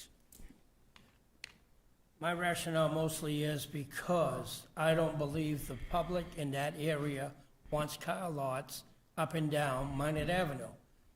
I know that's what stopped it years ago, just like gas stations. They were hard to come in that area, and that's why they're the way they are right now. We'd have 4, 5, and 6 of them up there. People living in that neighborhood didn't want it. I don't think they want car dealerships. We have got all the place in the world on Center Street. They can still go even further if they want to. So let them go to Center Street if they want to sell cars.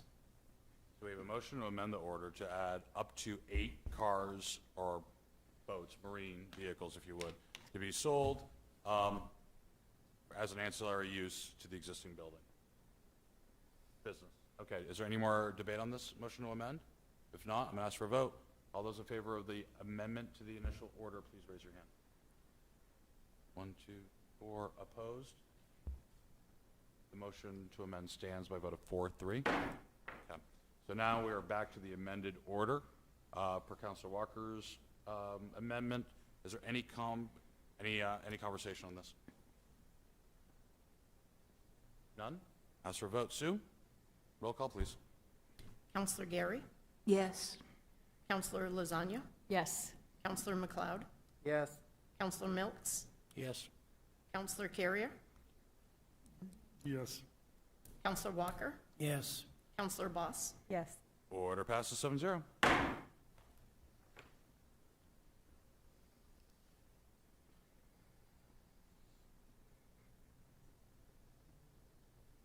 Next is Order 27-06212021, amending Section 60-201A to allow two-family dwellings in the low-density country residential zoning district. It's a first reading. Do I have a motion? So moved. Second. Motion Councilor McLeod, second from Councilor Walker. Open this up to the public for comment. Anybody in the public would like to comment at this time? None being, I'll bring it back to the council. Council, discussion? This is something we sent off to planning board last month, I believe. Councilor? Thank you, Mr. Mayor. Point of clarification. When it says allow two-family dwellings, does that mean two single-family dwellings or a two-family, two two-family buildings? Or a combination of two families in one? Two-family dwellings. So two single-family dwellings. Okay, thank you. But with the way it's written, it's two-family dwellings means that it's a single building that two families can be in because of the hyphen. So as part of the larger amendment related to second dwelling units, this was sent back to the planning board. So anywhere where two family dwellings are allowed, you can do them in a single building or in two separate buildings. It's just the way that we had structured it throughout the other residential zones. So this would allow either a duplex or two separate single family homes. So we should clarify that, I think. There's language in our zoning that allows for any detached two-family in any zone that allows a two-family unit, though. So that supersedes this. Okay, just with the hyphen, it says that this is one building that two families can live in. I can make sure we include the language that allows for them to be separate in the second reading. Thank you. I will say one thing we've learned is a lot of the zoning and ordinances, they interplay with each other in not so nice of a way. And it can be quite concerning. Okay. Is there any other debate on this? Another question, please. Thank you, Mr. Mayor. Has the Ag Committee discussed this at all? I don't have anything in communication. And the planning board, if they did communicate, they would have communicated to them before it came to us. Yeah, I don't believe they have. Any other debate on this or conversation? I'm being asked for a vote. Sue? Counselor Gary, No. Counselor Lasagna, Yes. Counselor McLeod, Yes. Counselor Milks, Yes. Counselor Carrier, Yes. Counselor Walker, Yes. Counselor Boss, Yes. Order passes by a vote of 6-1.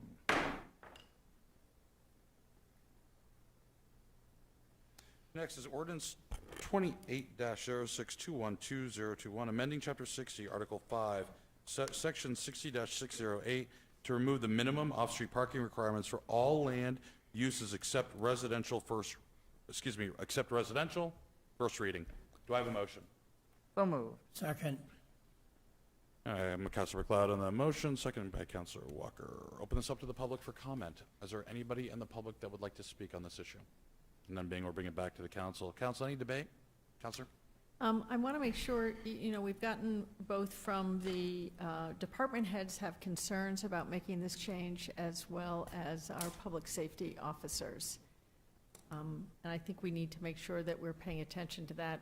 Right now, I think that with the department heads having concerns and the police department having concerns, it gives me concerns about changing this. We'll certainly have any comments that come back for the second reading. I can tell you that when you talk about street speed calming, clearly the more vehicles you're putting on the side of the road calm speeds. So there's some benefit that weighs out in that. But I can make sure we get to the directors. Thank you. And also the police department and their concerns? Yeah, that would be, Yeah, the directors vote. Thank you. Yeah, if we're looking at the study on this, once our Councilor Milks, go for it. No, I was going to ask, did you say there are, you've heard things, that people saying, department heads and police against this? No, it was written into the cover sheet about that. Yeah, a lot of that had to do with residential as well, not just commercial. So this is just talking about commercial enterprises. Great example. Dead parking spots at the Auburn Mall because of requirements. If these requirements are listed, then there could be some additional development as far as pad sites within the Auburn Mall. Target, Home Depot, and so forth. We're talking commercial. What this does is, and the study shows, as the city manager was saying, it's by pushing some cars out on the streets, it slows traffic. We had a member of the comp plan review who works for the city of Portland, and they were just attended a seminar talking about traffic calming, and that was one of the key factors in it. But also looking at, we have extremely high value infill. The only way you get infill is by releasing those restrictions and allowing downtown commercial activities to actually build. So this is probably one of the, in my opinion, everything that I've seen and talked about for the last couple of years, one of the biggest changes that we can make as a city to maximize our infill. And if I could add, Mr. Mayor, I think the primary reason that the board recommended keeping them for residential was to address the concerns of the police department in the more congested residential areas. So I think they've attempted to do that with this language. For clarification, I thought you said they weren't in the packet, so I was going to have their comments added, but they are in the Oh, yeah, packet. that- So, that's why I saw so them. their comments are already here. Councilor McLeod? So I just wanted a clarification. So residential does not would not include a 10-unit apartment building? Would that be commercial? No, that would be included in residential, any residential Okay, unit. just wanted the to- way it's drafted. Yeah, okay, perfect, thank you. And I will throw out this for the council, as we're debating this right now, to think about. If you want a walkable city, then you need to have, like places for people to walk from and to, and a less dependence upon cars. I would love to see a motion from the council amending this to at least minimize this residential parking requirements and bringing them from, I believe, 1.5 per unit on multifamily down to 1 vehicle per unit. And just for example, clarification space, an average 1-bedroom apartment takes up the space of 2 parking spots. So for every 2 parking spots we eliminated off-street, we could build an additional unit of housing.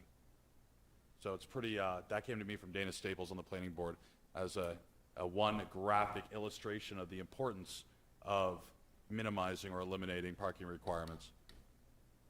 But again, that would be for form-based. If the council wants to do that, great. If not, we can bring that up later. But I think still, even with commercial, it's a pretty significant move for our city. Any other comments? Just a comment that I'm Council- comfortable with the language as is and looking at residential down the road after we see the impact of this change first. Very good. Any other comments? Councilor Gary? Thank you, Mr. Mayor. I mean, I can understand the value of taking off the minimum to a certain degree, but if we don't have enough parking, people are going to have to fight for whatever parking there is. So it may be detrimental to that business if they don't have enough parking places, at least a bare minimum. I'm not saying we need to have as big as the mall, but at least something for them, for us to work with or them to work with. Any other comments? None? I'm going to ask for a vote on this. I have one Oh, I'm sorry. comment. You had one? I didn't see your hand. Yeah, my comment, I guess, works around Dunkin' Donuts. We're talking about minimum parking spots, 1 per whatever. But when we get to the Dunkin' Donut problem on Center Street, that is a problem that's gonna cause a big problem someday to some family. So them are the type of parking and parking places or force them to use a back street, whatever, that we really have to consider, because every time I drive on that street, Dunkin' Donuts is so busy, they've got 4 or 5 cars up the road. And when they're sitting there, most of them are not braking their cars, so even the guy coming behind them doesn't realize it until he's on top of them, that they're stopped. So we have to really pay attention to businesses as they come on Center Street, for sure, Minot Avenue. Any other comments? KFC is another one. Any other comments? A question? Mr. Manager, on one of the things they comment here is the snow removal and snow emergencies. Are these lots that we have out here at, the city center? Yeah, Great Falls Plaza? Are those full? Are those used for emergency? We use the parking garage because it's not full. So the parking garage, and it's undercover. So during emergency relief parking, the parking garage is available for the downtown area. Okay. And then we also have lots that are designated throughout the city. I believe we have 5 to 6 lots that we use. In today's world, you have enough of emergent, because it's commented in here, that you have enough, you feel the city has enough emergency parking for? We have, I believe we could open up additional that we currently do not open. We did lose a lot on Troy Street when the Troy Street project went in, but we did still create some winter relief parking there, but we also have it down at the bottom of the hill. My only concern on this would be that and the emergency that mentions here, the fire access. Yeah. And do you anticipate any areas where that could become an issue, fire truck access and that sort of thing? You know, I think that that's a challenge when you have an ordinance that might be restricting things 365 days a year, rather than an ordinance that deals with if there's something going on. If we saw that that was an issue, then we may need to create additional parking bans. We try not to currently. But if you recall, back years ago, we had no parking on any street in Auburn from November 15th to April 15th. That means all vehicles had to be in, off the street at night. We changed that ordinance because that's one of those ordinances that was pretty restrictive throughout that period, when you only needed it maybe, 8 times out of the year. Right. So I think we would look at the same thing here. We would use what we have available if we needed to. If PW was saying they're having issues with on-street parking that's reducing their ability to go down a road because of snow removal, then that's where we could take a look at that road, much like we have currently on other roads, is from November 15th to April 15th, there might be a road that is no parking this side of the street during that time. And We I'm can thinking, certainly continue just doing in that. normal times, like if people are parking on both sides, that would Well, remember, cause an issue. let's not convolute commercial with residential. When we're talking about commercial, we're not talking about Vine Street or Drummond Street or Gamage. That's all residential. This doesn't affect anything there, Gotcha. only the mall, right? So, but those are great questions. I think when we come up to Councilor Boss was saying, when we explore residential, in our downtown area, what would that do? I And there's retract the model- question. Yeah, no, but it's a great question. I'm still waiting for someone to do a motion right now. Someone do a motion to eliminate residential would be awesome. But seeing none, I'm going to ask Sue for a roll call vote. Counselor Gary, No. Counselor Lasagna, Yes. Counselor McLeod, Yes. Counselor Milks, Yes? Counselor Carrier, Yes. Counselor Walker, Yes. Counselor Boss. Yes. Passes 6-1.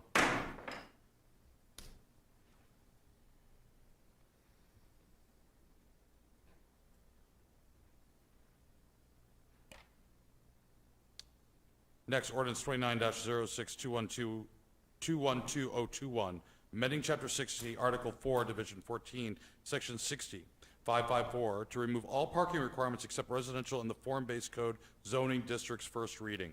Do I have a motion? So moved. Second? Counselor Boss, was that, or Counselor Lasagna? I'm sorry. Lasagna and Counselor Milks. Open this up to the public for comment. Any comment? None being, I'm going to bring this back to the council. Council. Planning board on this one actually recommended commercial only. That's what we got.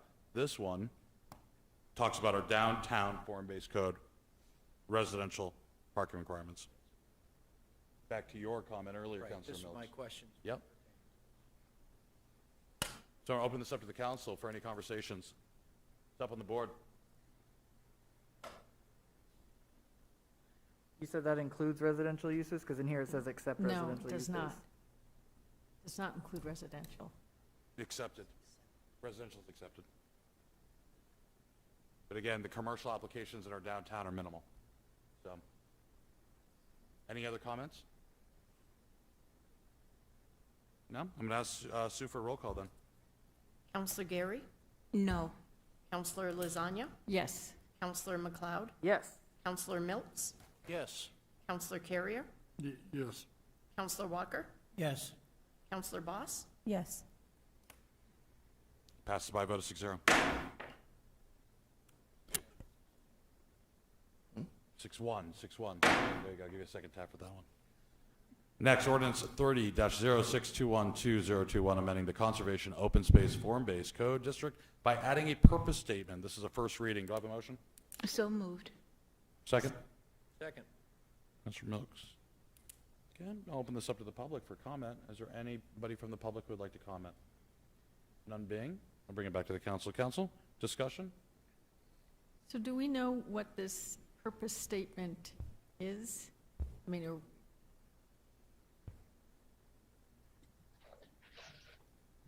I can explain a little more of that. When we adopted the form-based code districts, there was a recognition that the lands that are part of public parks or open spaces have a different purpose, conservation space, open space, the river walk, than the private lands for development around them. And we didn't give it a definition. So the planning board felt that it was prudent to give that a little bit more definition, so there's no question about what the purpose of those lands are that are used for either conservation or public open space. It's really to recognize those public open spaces within the form-based code district. And then I would expect that down the road, we would have more conversations about what other public parks or open spaces should be included and whether or not the text needs to be changed. thank you. Any other comments? There was Questions? a question that came up during the agriculture committee meeting about the no practical alternative. How is it determined? What's the process of determining that there's no practical alternative or placement of utility lines, et cetera? Bill? I think Eric? we'd have to look at the merits of any proposal for the placement of utility lines and whether or not that immediate area offers any practical alternative. Really would have to be a case-by-case look. I mean, is the process that it would go to planning board for review and council for review, or is that staff? As written, it would be staff, but that could be amended if you prefer a different process. Would that somehow interfere with agriculture? I'm just wondering, this is open space conservation. Agriculture is weighing in officially, or is this a question that you heard? That we were asked to review the language, and that was a question that came up. Why was agriculture, and maybe this is on me, why is agriculture committee asked to review language on recreation and open space when they're tasked with agriculture? Did we ask them to do this, or a planning board? I just need a little bit of clarification. The council did ask for feedback from both boards. The council asked for feedback from both? That's my understanding.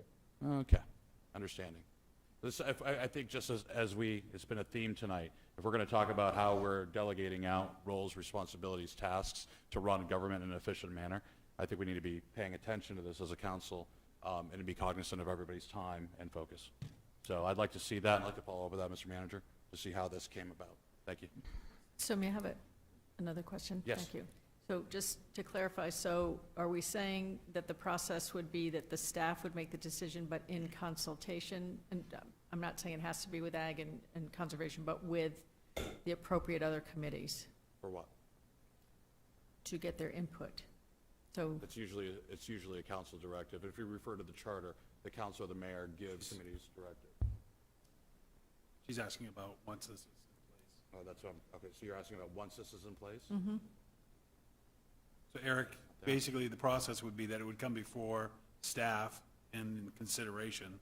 Staff would look at all the situation, decide whether or not it could accommodate that. Is that correct? Whether or not there's a practical alternative. Yes, that's correct. Council would like to see those come back before you can certainly do that. Keep in mind, that's typically, a bit of a turnaround. We can make that happen. Eric, do you see any issues if it comes back for the council?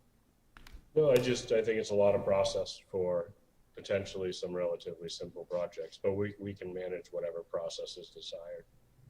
You give staff a lot more authority currently. Yeah, well, I think in hearing that staff should make this decision, and I trust their judgment if they feel that there needs to be a broader conversation with other committees. I agree with that. Counselor? Question, if they try work out with whatever entity that comes forward, and the entity doesn't agree with what has been discussed, what is their recourse? Will they then come back to us, or what happens? So if staff made a decision, any decision that staff makes from a permitting perspective can be appealed to the Zoning Board of Appeals, which is now the Regulatory Review Board. So it would typically go there unless we specify otherwise. Thank you. Okay. Well, that's for a vote on this. Sue? Counselor Gary, Yes. Counselor Lasagna, Yes. Counselor McLeod, Yes. Counselor Milks, Yes? Counselor Carrier, Yes. Counselor Walker, Yes. Counselor Boss. Passes by a vote of 7-0. I'm going to open this up to the last open session of the night. Members of the public are invited to speak to the council about any issue directly related to city business, which is not on tonight's agenda.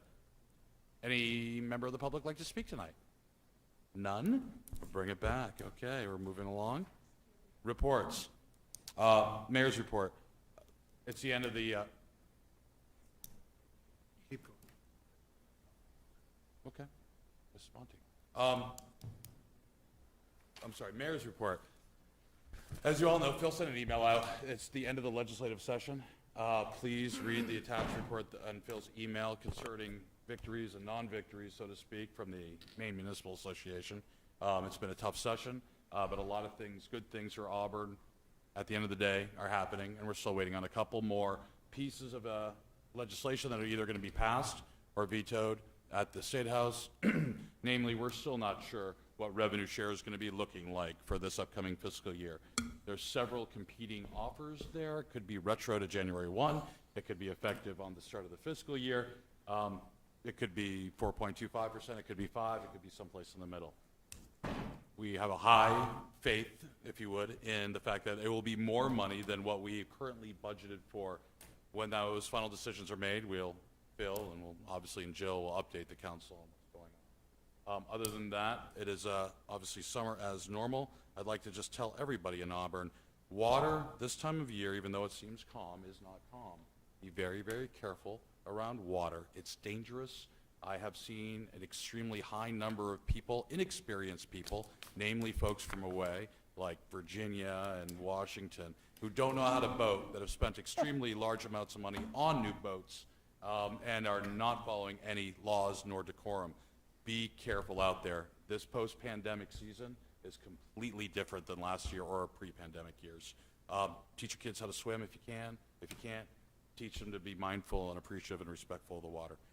I just know we've had some fatalities in the region here in the last couple of weeks, and I think everybody needs to remember that. And we're going to go on from there to City Councilor's report. Any councilor have a report? Councilor Walker. Yeah, I'd like to report that the Neighborhood Watch Group finally will get back together again, 6th Street Congregational Church, 24th, which is Thursday, 6 p.m. That'll be in the church hall, please, on 6th Street in New Auburn. United New Auburn Association will be Tuesday night, the 29th of the month, 6 p.m. Rolly's Diner, Sabrina Best will be there to fill us in on everything going on in Recreation Department and throughout the city. Age Friendly will have their meeting on July 6th, Tuesday night, 5:30 at the Senior Center at Pettingill Park. Again, 5:30. That is for the executive committee, but anyone's welcome to come in with thoughts, ideas, or just want to see how it's done. Thank you. None at this time, thank you. Just found out this afternoon that for the water trustees, the water department, the PUC complaint came back late this afternoon, was posted. I haven't had a chance to look at it yet, but if you are interested in that, it is posted on the PUC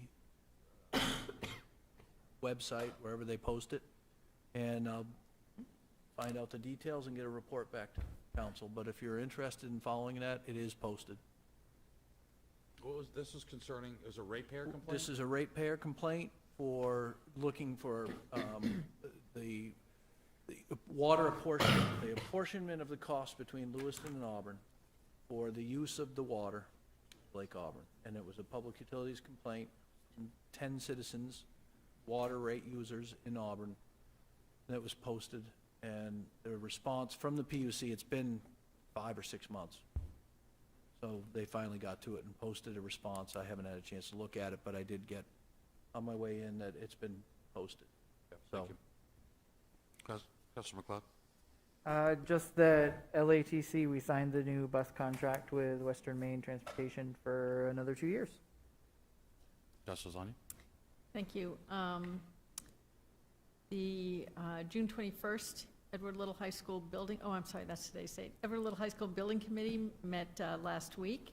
They're on budget, which was the big question.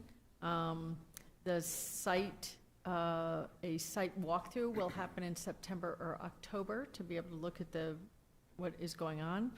They have up to $50,000 for art, and they will be working with the arts group locally. August 17th is the next building committee meeting. The Top Steel celebration, where they put the last piece of steel and everybody writes on it, it goes up, that will be in April 2022. And a scheduled fundraising meeting had to be rescheduled, so that has not happened yet. Councilor Voss? Well, I just want to update from the Auburn Public Library. The fundraiser for the Book Around Town that was happening over the last couple of weeks went incredibly well. The bag sold out. There was tons of extra interest in people asking for more. So big thanks to all the sponsors and donors and purchasers and committee members who made all that happen. Also, the library is going to be open now to anyone during business hours, Monday through Friday, 10 to 6, Saturday 9 until 1. And the library will be closed on Monday, July 5th, to observe the July 4th holiday. And that's it. Very good. Mr. Manager? Thank you, Mayor. I have a couple items for you. First would be Brookfield will be submitting their relicensing application in July. What we'll ensure is that staff will certainly be reviewing that. We'll make sure it comes before the council. We also will push it out to other committees that we have in the community, within the city rather, to review that, to make sure we're getting information back and we can participate in that process. Next would be the school budget did pass by, with a 4% turnout from the city, which is a low turnout, but I think it's important to know that we certainly had some feedback regarding our turnout. We do have our school budget set on the same date as any state voting that would take place, which certainly does help. However, there were no referendums or primaries done, so that turnout is about what we would normally see. And lastly, Rick Landman, who has been our director of the Auburn-Lewiston Municipal Airport, his contract is ending, and Rick will not be renewing his contract. So the airport board is begin the search process for a new airport manager. So, and that's it. You're gonna update on I will, actually. Pretty exciting news. Hold on. I have to read it correctly. And we might be able to watch this. 8:28 tonight on NBC, Isaiah Harris, our little graduate, is going to be racing in Tokyo. So, no, in the primary. oh, I'm sorry. Yeah, he's going to be preliminary semifinals, if I remember correctly. Portland, Oregon. I'm working on memory here. And so, hey, just tune in, 8:28. Might have a kid from Auburn, Lewiston area, going to the Olympics. Big deal. what's his name again? Isaiah Harris. Isaiah Harris. He's, I think it's Team Nike that he's racing. Doing that for several years. Kid's fast, real fast. So tune in, And you NBC, sit on 8:28. NBC? 8:28. Maybe we can be there in time. We're turning on the big screen. And that is my announcement for that one. That just came across the wire right now for me. Off to finance report. You have the report for the end of May, and We're currently at 97.17% of revenue collected, which is about 6% higher than what we would anticipate. We're actually, on the city side, 2,794,000 ahead of where we were last year at this time. So I think we're in very good shape for the end of the year. And on the expenditure side, we're almost exactly where we were last year at this time. So I don't have any concerns right now. I think we've done very well watching our expenditures, and conservative budgeting helped with the revenue side. So Good job. Well done, Jill. Okay. if you have any questions, I'll try to answer for you. Do we have any questions for, oh, yes. Thank you, Mr. Mayor. If we've got such a great amount of money left, what's your projections at the end of the year? How much of that 2 million do you think will remain? Well, what happens is sometimes in July or June, I should say, people spend money that they haven't used necessarily because they were waiting to see where their budget was going to come in. And so we usually keep the books open until the third week in July. I can probably give you a much better idea of where we'll be then.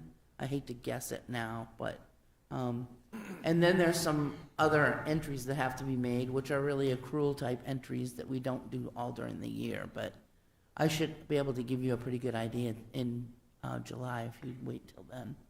Thank you. I'd rather do it then.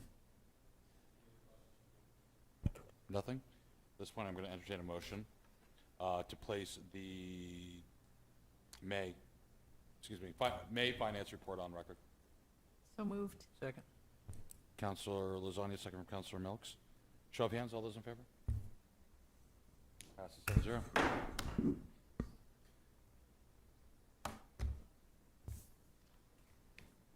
Got it, okay.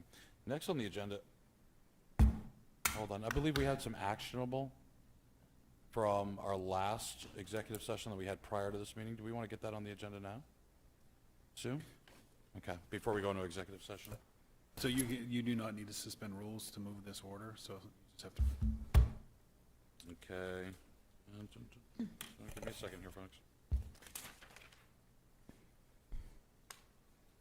Okay, next on the agenda, this is an action from a previous executive session, is order number 3106212021. I gave it an order number. Order number 7206212021. Oh, okay. Sorry, there we go. 7206212021. Order the city manager is authorized to sign a purchase and sale agreement with the Auburn Housing Authority for a city-owned lots located at 7 and 9 Fern Street. It's contingent on Auburn Housing Authority securing AHP grant funds from the Federal Home Loan Bank of Boston for the purpose of constructing a 4-unit residential structure to promote home ownership for individuals and families at or below 80% of median income. Do I have a motion? Motion to approve. Second it. A motion from Councilor Walker, second from Councilor Gary. Any discussion, comment, debate? None being, I'll ask for a vote at this time. All those in favor? Opposed? None being? Passes 7-0. Nope. Oh, Just sorry. one. 6-1.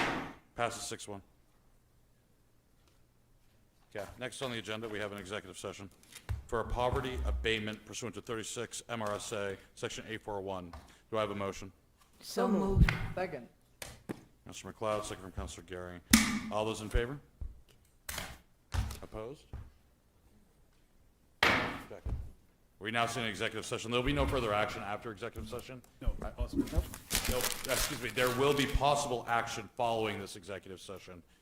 We will need this chamber room for executive session, so I would kindly ask, and great seeing you here today and the public that came to watch. That's kind of nice.